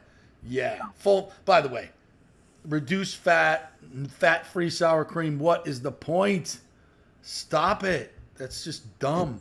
It's like caffeine-free coffee or the stupidest thing in the history, non-alcoholic beer. Dumbest effing thing ever. What is the point? Why does anybody order that? Why does anybody carry that? Because they think they're getting the flavor of beer, and they're not, because it doesn't taste like beer. It's just, it's awful. It's freaking awful. What else? Any other food references in here? Yeah, everybody's just chiming in now with their food takes. Lonnie Wilkins, I have not been here before. I've heard of it. The smoked wings at the Angry Pepper, which I believe is in Seminole, I want to say. The Angry Pepper. I had not heard of that. I think it's over in Seminole. Richie P with a Tone Ash. Oh, my goodness. Reference. God, I remember going and interviewing that dude when they brought him in. He could barely speak English. Wasn't he like he was supposed to be like the Babe Ruth or whatever? Yeah, they brought him out of the swamps of Louisiana, and he was playing in these semi-pro leagues in the swamps of Louisiana, and just mashing home runs, but couldn't hit a curveball. So, by the way, can I just put this out there real quick on the topic of guys who are overhyped? Remember how we were talking about our boy Joe Caglione yesterday, and everybody was calling him the next Ohtani and all this kind of stuff. Come on, and they were hammering that point home, and then he hit a batter with the first pitch of the game last night. And he was pulled after an inning, and he couldn't even get all 6 outs, 2 innings. Come on, he's from playing high school now. Don't go all nuclear on him. I'm not going nuclear. I'm just saying. I saw it there in the big game. Well, first of all, stop with the Ohtani references. He was not Ohtani. Let me just put that out there. He's a fantastic college baseball player. He's an unbelievable college baseball player that does. When you're performing both ways at the SEC level, that's super, super special. That is super, super special. But come on, not the Ohtani thing is, I'd say he's once in 100 years, but we've never seen anything like Ohtani. And he's still hitting home runs. He hit another one last night. Yeah. Like every game he's hitting a home run. He leads all of Major League Baseball in strikeouts and in home runs and in RBIs. Oh, and in OPS. Freak. Drew Jetson's telling me take Gallen over in K's tonight. Yeah, the Rays have been striking out at an alarming rate lately. Would you agree? Yeah, a little bit. I think they're just kind of limping to the All-Star break just a little bit. Just got to get there. This is what you should start pimping right here. An old-timers game at Tropicana Field. Bring them all back. But it's hard to do an old-timers game when, Carl Crawford's like 39 years old. Who's our old guy? Fred McGriff, who's, 55 or whatever? Which, by the way, still looking good. Speaking of Fred, going to the Hall of Fame again also. Had him on a couple months ago. But I saw yesterday, I guess Trisha did a sit-down with him and he's going to be the topic of the next All Access. Yes. Valley Sports. Yes, Rays finally embracing their past. It's something that they have not done. They've treated their past players like shit, and I'm glad they're finally recognizing them and promoting them. Maybe even allow them to go into the clubhouse every now and then with a pass, which they haven't done in the past. What else we got in here? Oh, Jew's giving me some betting advice. Bucks over 6.5 wins. Yeah, I'm all over that. I'm gonna lay a hundo on that one. Baltimore wins AL East plus 1,400. Oh, that's good odds. That's good value. If you're looking for a non-biased bet right there, that's good odds. All right. Anything? This one, I think Glory Days has a connection. Yeah, Outback guys also have connections to Glory Days. Yeah, I think Bob and Chris both have a piece of Glory Days. That's where their food is fantastic. Their food is really, if you haven't been to a Glory Days, they got a bunch of, 5 or 6 locations. There's one on 4th Street near the studio there, by the way. And where's they got one in Wesley Chapel. Out in my way, there's Brandon. one. Brandon. They put one out on Big Bend Road, which is booming right now. Mm-hmm. One out there as well. And it also, if you remember, Leroy Selman's is what it used to be, which was great. I hate that Leroy Selman's is no longer. That was my favorite place. Oh, and that was an Outback property. Yeah. Yes, Leroy Selman's was fantastic, and I believe the menu is almost very similar to what Leroy Selman's was. I think they kept some of the recipes a little bit. Dude, Leroy Selman's, first, their chicken wings were amazing. Yeah. Their ribs, all their food was amazing. That was one of my favorite. Their cheese grits. Oh, the Leroy Selman cheese grits were fantastic. And they have this gumbo, too. I used to get the seafood gumbo. Oh, yes. It's really good as well. Yeah, I heard, maybe speaking out of turn here, but I think Leroy's widow, very religious, and didn't like the whole serving alcohol part of it. So it was. I was told. I remember we went there once. The last time I went there was the one there on was it Boy Scout? Yeah. It was on Boy Scout, and we asked the waitress. We were like, "Why are y'all closing?" And she had mentioned that his widow just no longer wanted to be in the restaurant business. Yeah, right. Yeah, she kept it vague like that. Yeah, and no disrespect to her at all. I mean, obviously it's her family, and we have no idea what that was all about. But just saying that the food was amazing, and a lot of those were really Mama Selman's recipes. Yeah, like the sweet heat. Did you ever have the sweet heat fried chicken from there? Yes, with that seasoning all over it. Yes, yeah. They still have that at Glory Days. It's like the same chicken. Do they? Yeah. That's what I'm saying. They kept a lot of the same recipes on some of their meals. Yeah. Shout out to Leroy Selman's. That place was the ribs were amazing. The chicken rib combo, used to get that with cheese grits and the loaded mashed potatoes, the green beans with the big bacon bits. Oh, we were so due for a food discussion. I felt it coming. Mazzaro's Ranch with buffalo pretzel crisps, amazing. That sounds anything at Mazzaro's. Come on. I don't even. What is Mazzaro's? Mazzaro's is a great Italian market in St. Pete. You never been to Mazzaro's? No, I have. I don't go anymore because the line is always out the door. It's just, you know me, I have no patience for waiting for anything. And so, but you used to go there. You could go there at lunchtime, or 1:30, 2 o'clock is like kind of a sweet spot. You could go there. Handmade sandwiches, all the homemade Italian things. Lasagna, the dip. I mean, their food is just ridiculously good. It's so good. What else? Ask Glory Days management about bringing back Leroy's Tampa tea. And they said it was discussed, and they got a lot of questions about that. Yeah, you got to go to Mazzaro's. All right, what were we supposed to talk about here? Oh, you were going to get to Rashad White in the Bucs. All right, so I was listening to I believe it was the Ira Kaufman podcast over at Joe Bucks Fan. They do a great job on that podcast. As does Pewter Report. Love their podcast as well. Oh, and by the way, shout out to Sammer and the Loose Cannons guys for their trip to. You see their trip to Green Bay that they're organizing? I did, yeah. Great guy. Yeah. I think we're gonna partner with them to get the word out on that. I've never gone on one of those trips. I'd kind of like to do that as a fan. I've done all these stadiums as in the press boxes and all that, but I've not gone to Lambeau as a fan, which I think would be amazing. Do the whole pregame. I've been through the tailgate. I've been through that a few times because we go out and do stories at I think the first time I ever did one was the 97. Was it the 97 playoff game with Warren Sapp and Brett Favre going at it? did a big tailgate feature for that. That tailgate is just unbelievable. So shout out to them. But anyways, listen to the podcast, and they're not big believers in Rachaad White. Now Rachaad came out, and I think he said he was going to go for 1,800 or 1,900 yards from scrimmage. That's a little ambitious.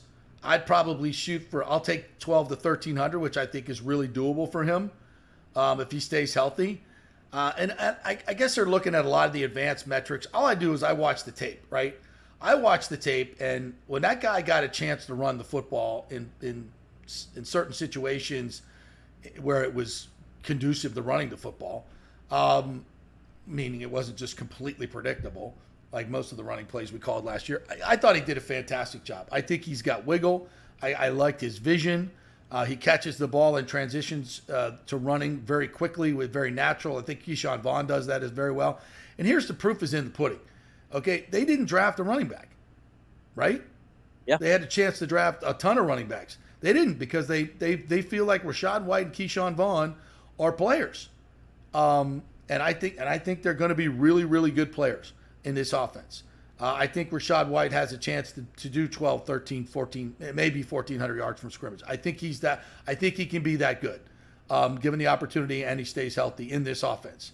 So I'm anxious to see it. I think they did the right thing by not drafting a running back.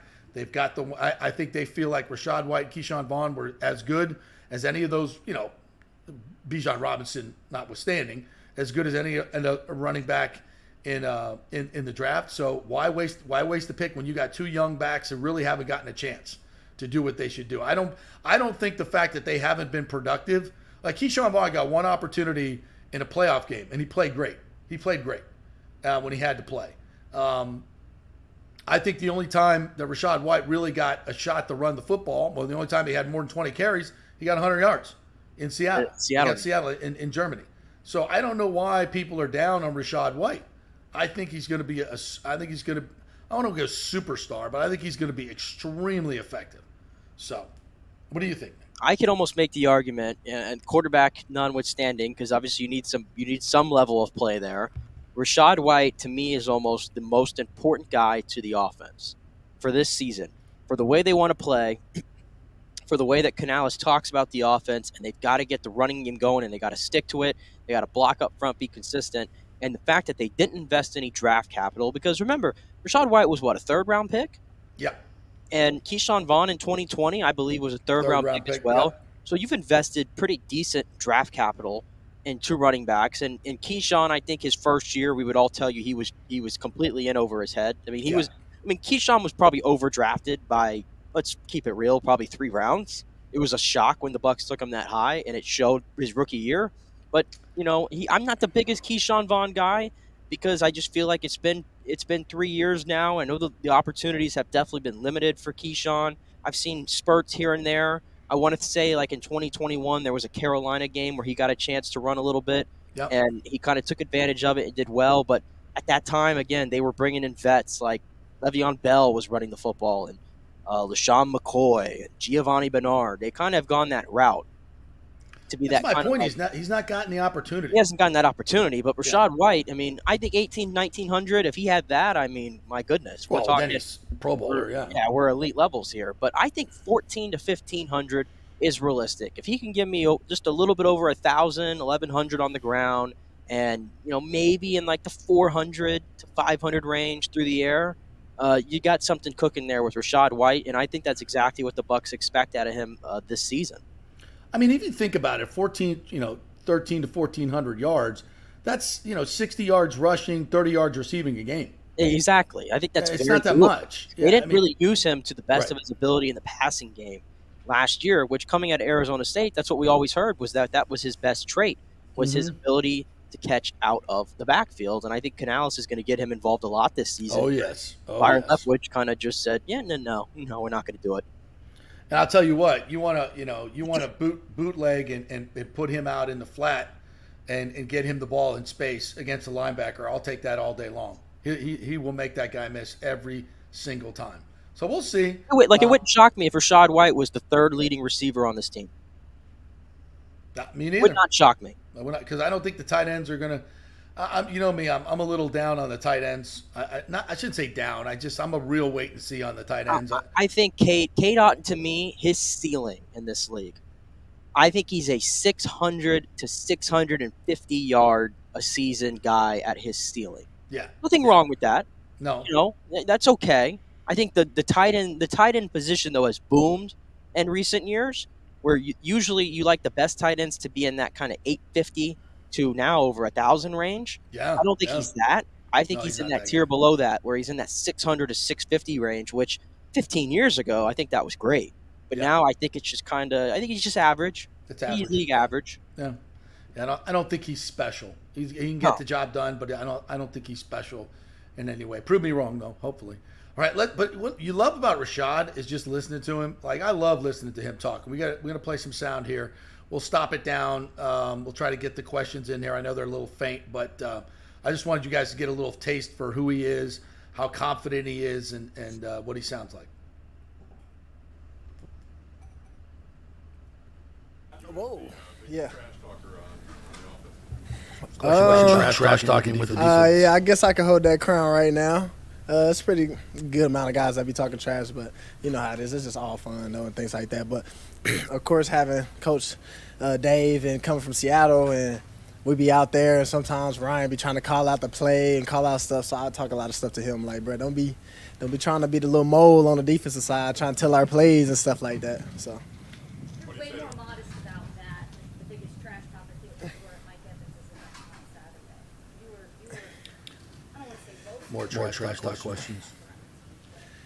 Yeah, I mean, for me, it's just all fun. Trash talking brings out the nature of, to me, sports and the competitiveness in sports, and it just gets you in a different energy, different atmosphere. So it's all fun, though. It ain't nothing like disrespectful or nothing like that, but it's just more like, come on, I'm here. Let's go. We here. Brings out the energy. Yeah, for sure. Do that. When you look at this top Bulls defense and how often they blitz up the middle, safeties, loopers coming inside from the edge, you really have no choice but to get better pass protection, right? I mean, Coach Bowles for sure gives you a bunch of looks that you probably not even gonna see throughout the whole year. So it's for sure good to practice against it. Just all different looks. I mean, just the linebackers, just the safety that come, and guys like that give a great look on blitzing and things like that. Yes, for sure, it helps you out a lot in pass protecting. Of course, having Coach Pete, like he's big on that as well. Is the trash talking, though, part of how confident the role here? Nah, I mean. Where you are right now, what's expected of you? I mean, I'm just out here having fun. I mean, it's just feel good to be out here, be healthy. My teammates just, how it is, the atmosphere of the things, and just it brings out like camaraderie to me, like trash talking, just having fun, just showing a different side of other guys as well. So I think that's huge out here, personality and things like that. So you're better than Baker at it? I mean, me and Bake, we go at it every day, literally every day. Every time we see each other, we say something to each other. But, yeah, just right now, I probably got Bake by a little bit. What do you like about this offense so far? I mean, just the different looks that we give the defense, just the different opportunities. I mean, the energy been great. Obviously, we all happy about it.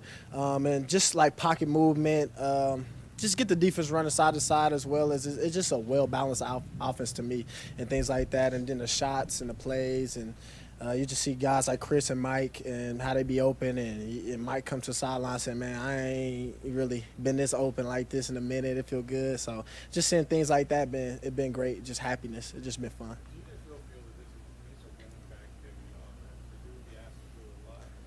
How excited are you that I mean, the feel I get for me right now, to me, it's just balance. And I mean, they harp about it all the time, Coach Bowles and obviously Coach Dave, and about, you got to be able to run, you got to be able to do both. So that's the feel I've been getting, honestly. But I mean, just to come to it, and yeah, you actually do a lot, and that's good. The running back position and how it is, and where guys trying to go with it, it's kind of great to be asked to do everything as well. Just having having guys behind you, like, I got Keyshawn and Sneak, Keyshawn and Chase and just things like that. And that's how it be, though. You always need some help and stuff like that. So it's going to be great. It's going to be well balanced. What do you feel you have to do to reach the next level? What's your focus here in OTAs, My biggest focus is just, like you said, just getting better every day. Like you said, just getting my plays all down, just being able to go out there and play fast with confidence. At the end of the day, you know, it's a team game. Obviously, I focus on me and do my job, and that's all I can do. But honestly, it all comes from the work out there, just getting better footwork, getting bigger, faster, stronger, just learning in the meeting rooms and things like that of how to do things better. Obviously, going against the defense, it gives you different looks, and they play things differently. So just going against all them different looks, it just keeps sharpening up your tools every day. Rashad, when the season ended and you found out, hey, the Bucks finished last in the league in rushing. Yeah. How's that going over in the running back room? You guys taking that personal? Nah, honestly, we don't even talk about it. Last year for us, this was last year. We just come out here with new energy, new year, great opportunity for all of us. Especially think about all the guys in the room. So that's all we really harp on is opportunities, things like that, and just getting better, pushing each other.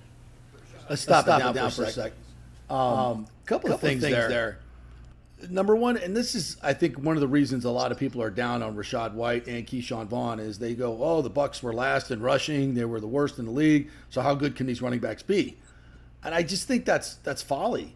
I mean, and that's why Rachaad responded the way he did. It's like, no, we don't we don't look at ourselves that way because we know we weren't used the way we're supposed to be used.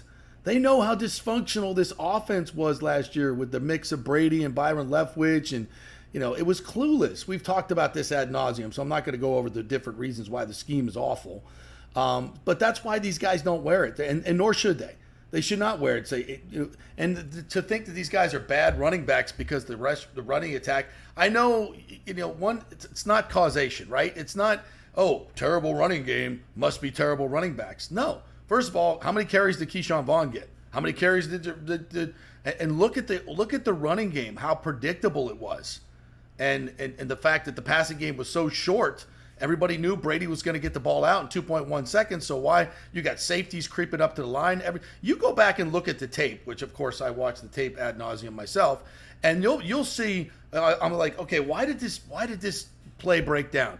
Left guard, double combo block there. They bounce up to the wow, everything looks good. Holes there, and then what happens? Here comes two safeties who you don't really account for in the running game for the most part, who are so close to the line of scrimmage. They're making the tackle in the hole 2 yards. You got in the NFL, you get this much. That's a hole, right? That's a hole. You get a safety who's coming up and filling. There's nowhere to go. So it's and that happened all the time, and that's because they knew what the Bucks were doing. They weren't scared of the deep passing game.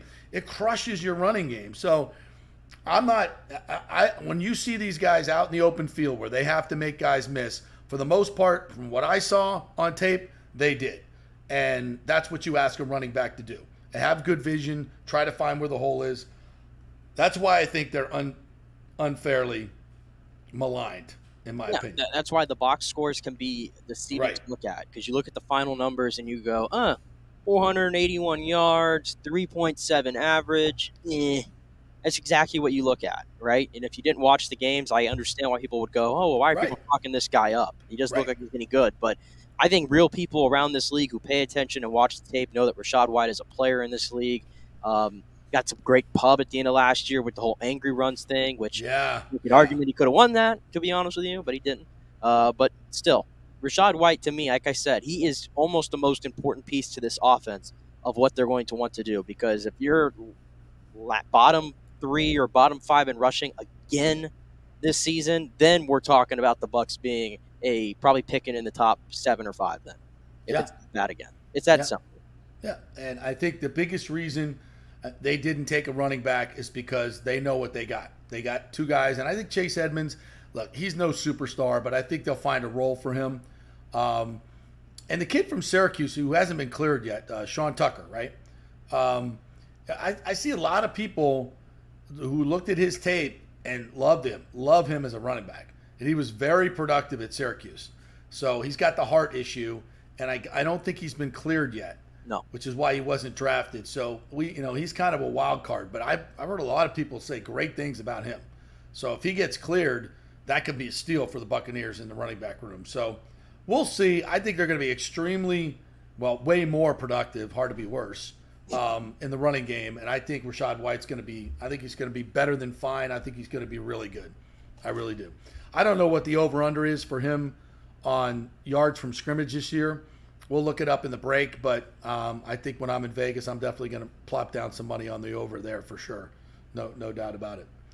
All right, we'll take a quick break. When we come back, I want to get to the Stamkos quote on the specialty jerseys, and also Stamkos, we have a little sound from him last night, winning the Leadership Award, the Mark Messier Leadership Award. He gave a great little speech there. So we'll listen to that, and a couple more things on USF on the field. Alex Golish has got 5 new transfers that he just brought in the portal. Some pretty decent players. So we'll hit that as well. When we come back, we're brought to you by American Mortgage Services. If you are in the market for a refinance, and remember, folks, even 6% is a lot lower than you're paying on your credit cards, go get a refi. Good time to do it. And American Mortgage Services will keep the fees the lowest. Scott Fitzgerald knows what he's doing. He's done 3 of my loans. He's the best in the business. Reach him, Scott@amstampa.com, Scott@amstampa.com. Back in 3.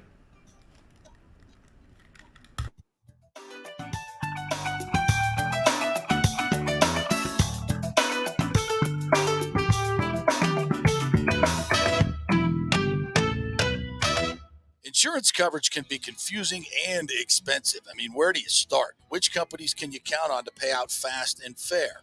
Well, call the great folks at Italiano Insurance. It's a family-owned business. Jeff and Nat Italiano are carrying on the 60-year-plus tradition of giving amazing customer service and giving back to the community through their annual backpack drive for needy students and their support of the local pediatric cancer patients. But it's the customer service that sets them apart. They can shop all your insurance needs and save you big-time money. Don't hop on the internet and waste time looking at some bogus reviews. Talk to knowledgeable agents and not some voice-generated robot. These are confusing times for homeowners, and Italiano's team of experienced professionals can provide the right coverage for every situation: home, auto, business, life. It's Italiano for all the pieces of your life.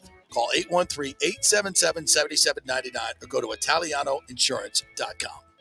Well, Fitz the mortgage guy did it again. A listener heard his ad, was going to another big bank, but called Scott Fitzgerald at American Mortgage Services of Tampa, and Fitz saved him $618 on his monthly payment. Are you kidding me? Folks, that's big money.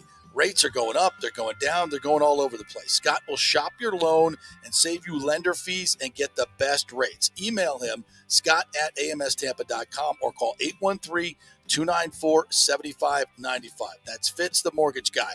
Lots of stuff going on right now, and these rates are going all over the place. You need somebody knowledgeable in the market that will work hard for you and get you the best deal. That's my man, Scott. He's done 3 loans for me, done thousands of loans for local folks here, works with a lot of the coaches and players in the area.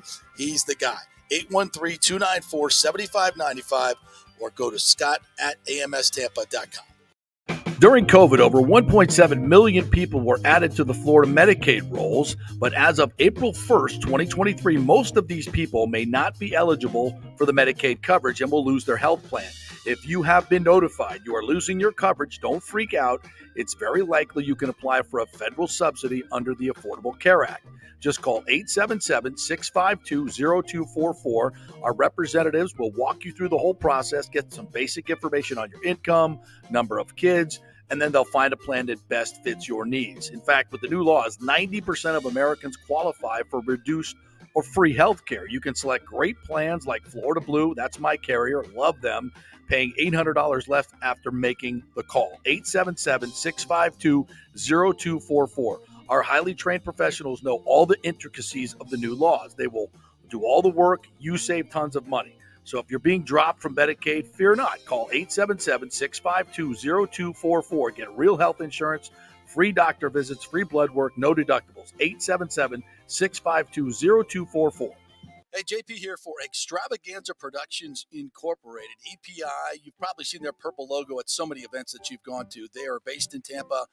And for over 33 years, they've been creating and producing conferences, meetings, and special events, the biggest to the smallest. Solid reputation of delivering the best audio, visual, sound, lighting, entertainment, video production, and decor on time and on budget. I've worked with them with so many big events. The Warrior Games, which was an Olympic-style event all over Tampa Bay, from McDill to the Convention Center to USF, flawlessly. Made it look big and fantastic. I've worked with them on small events as well. Large and small meetings and conferences, sporting events, fundraisers. If you got a fundraiser, you don't know the logistical way to pull it off, they'll take care of everything. Entertainment events, branding events, grand openings, so much more. The folks at Extravaganza Productions are the most professional and the best. I've worked with them many times.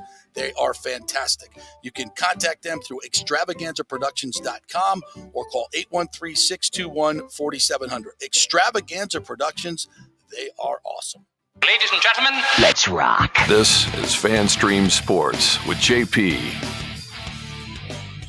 Go back to the JP Peterson Show here, brought to you by the great folks at Bay Area Modern Medical Center. We'll talk with Chris Lugo on Thursday. So if you ever have any medical questions, nutrition questions, workout questions, questions on testosterone therapy, questions on stem cell therapy, any of that stuff, drop them in our comments. You can email me, jp at thejppetersonshow.com, or better yet, just go to Bay Area Modern Medical Center, BAMMC.com, get an appointment with Chris Lugo, and make him your primary care physician. That's a great idea. I did that this last week, and on my way to dropping 20 pounds, getting healthier, getting some of the minor issues that I have taken care of before they become major issues, and that's a great way to do it. So if you're looking for a new primary care, and if you have insurance, he doesn't take insurance, he's concierge, but it's like $175 for the first visit. And then you use your insurance to get your labs, to go see your specialty doctors, to get any surgeries that you need, any of that stuff. So combining your insurance with a concierge doctor is a really good way to go, because you get somebody who's directing your health care that will actually spend time with you and talk about alternative therapies rather than just writing a script from Big Pharma and say, here, take this and it'll mask the symptoms. That's not fixing you. It's not fixing you. That's old Western medicine. Be smarter about your approach to your own personal health. Get a diet that is prescribed just for you based on your blood work, a workout routine, a sleep is also, we always talk about that. So get your health in order. Bay Area Modern Medical Center, BAMMC. Go see Chris Lugo, like myself and many of my friends have done. Make him your primary care. You will thank me. Trust me on that. All right, Steven Stamkos last night. We have the sound from his acceptance of the Mark Messier Leadership Award, I believe. Yes, great night for, and God, what a season for Stammer, huh? With the 500 goals, just 1,000 points, everything that he did this year. What a way to cap it off with this Mark Messier Leadership Award that he so richly deserves. Here's Stammer.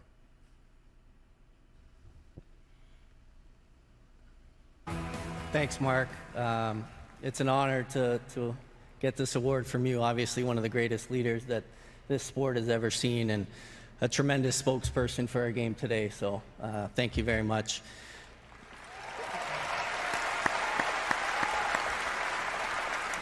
You know that it's a lot of responsibility being a leader, and it doesn't just fall on one person. And I've been very fortunate to play with some amazing players over the course of my career. So thank you to all the past and present teammates, the fellow leadership group that we have in Tampa. I really appreciate all your support. And like you mentioned, it's not just at the rink. It's not just that letter on your jersey. It extends out. It extends to your home, too. I got 2 young boys at home, and you want to be a leader. You want to be a good role model to them. Although they're both under 4, so I'm really the leader of handing out timeouts and handing out snacks when mom says no and I say yes. So, but you also touched on the community aspect, and that's something that I've been very fortunate to be a part of in Tampa for 15 years and be under the guidance of Mr. Vinnick and his family for the past 10. And they're the class act when it comes to that. And as you saw on the on the TV, being involved with the Ronald McDonald House in Tampa Bay, it means a lot to my family and I. So thank you to everyone who supported me in that venture. Obviously, my friends and family, my parents, my wife, my 2 boys. I love you, and thank you very much. Steven Stamkos there with his acceptance last night of the Marc Messier Leadership Award. And we've talked a lot about this, Nick. His leadership is just fantastic. And I think it's obviously one of the huge keys to the Lightning winning those 2 Stanley Cups and getting back to a conference final. The way he's matured, I mean, I've covered him since he got here when he was 18 years old.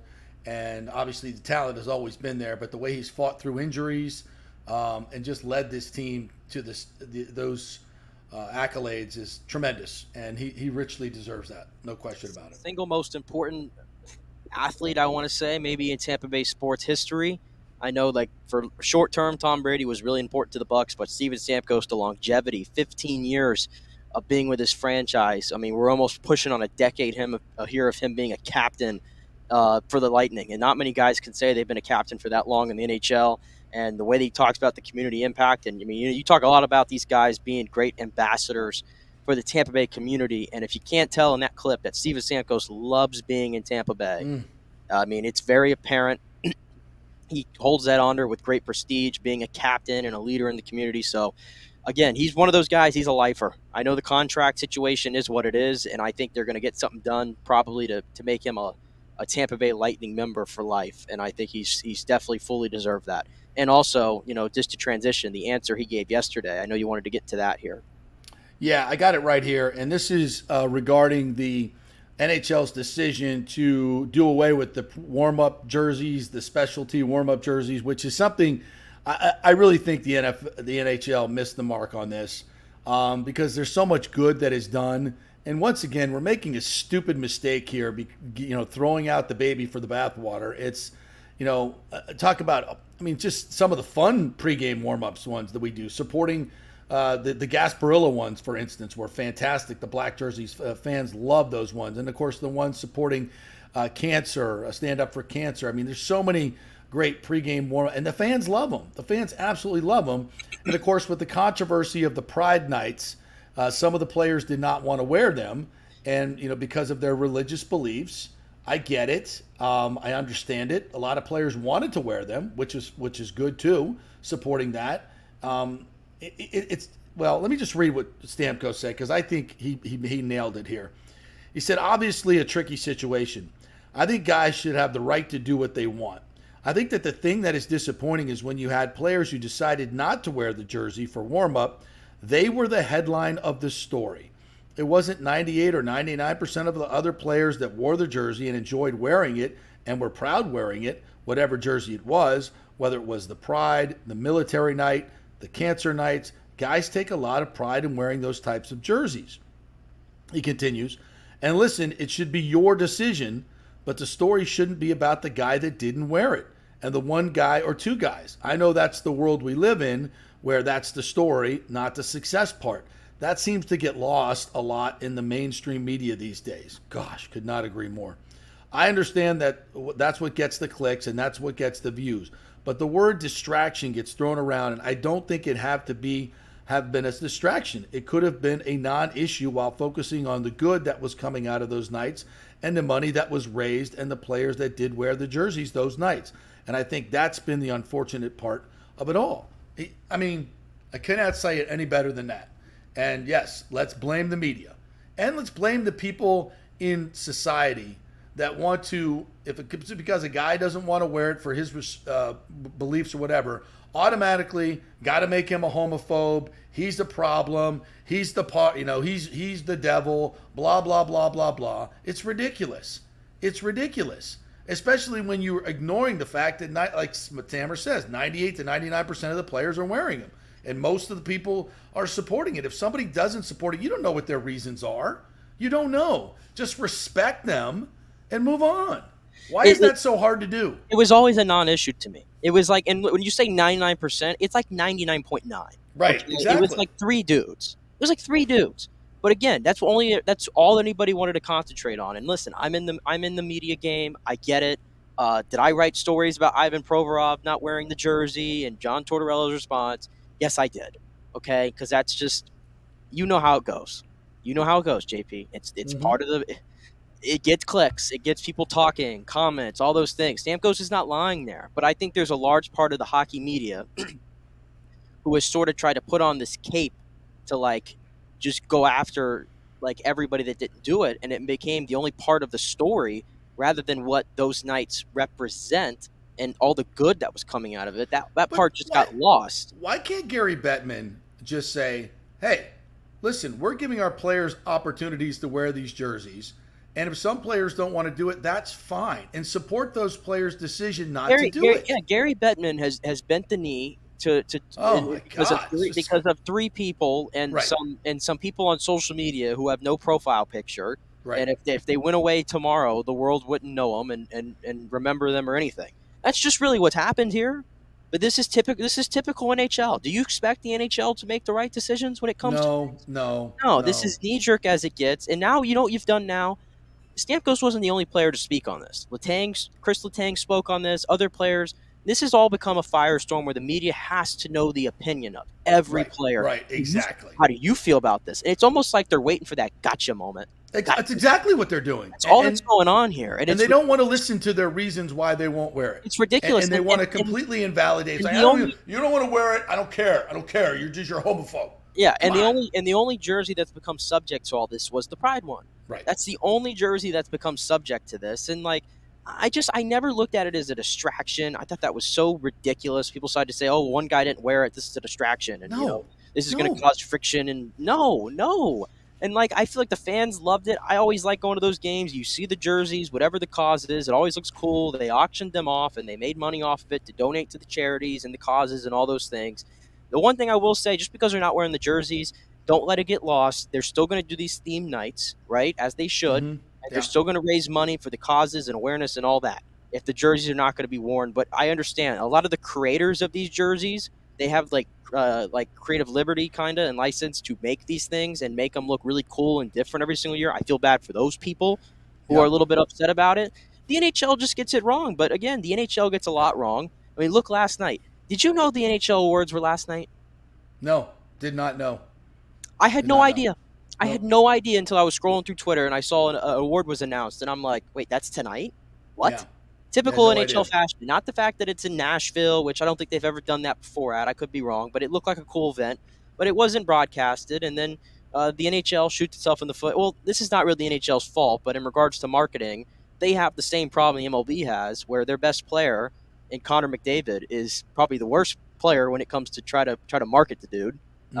He was not made for public speaking. I'm just going to put that out there. He was not made for public speaking. He is a hockey player, just like Trout is a baseball player first, which is fine. But the NHL just has to do a better job all around, and I don't know if it's going to happen with Gary Bettman. There's plenty of great spokesmen out there and great personalities. They just don't market it the way they should. Absolutely, 100%. He also got robbed of being a unanimous MVP because I'm pretty sure someone in Boston just had to vote Pasternak to be the MVP. He literally got 194 of the 195 votes for first place in the MVP. So there you go. Let's put that dude on blast. All right, great job today, Nick. Well done. Great job to all of our commenters. Really good discussion. We did not get to the USF transfers. We will do that tomorrow. I apologize, and we'll give it the time that it deserves. So we'll get to some of that Alex Golish sound as well.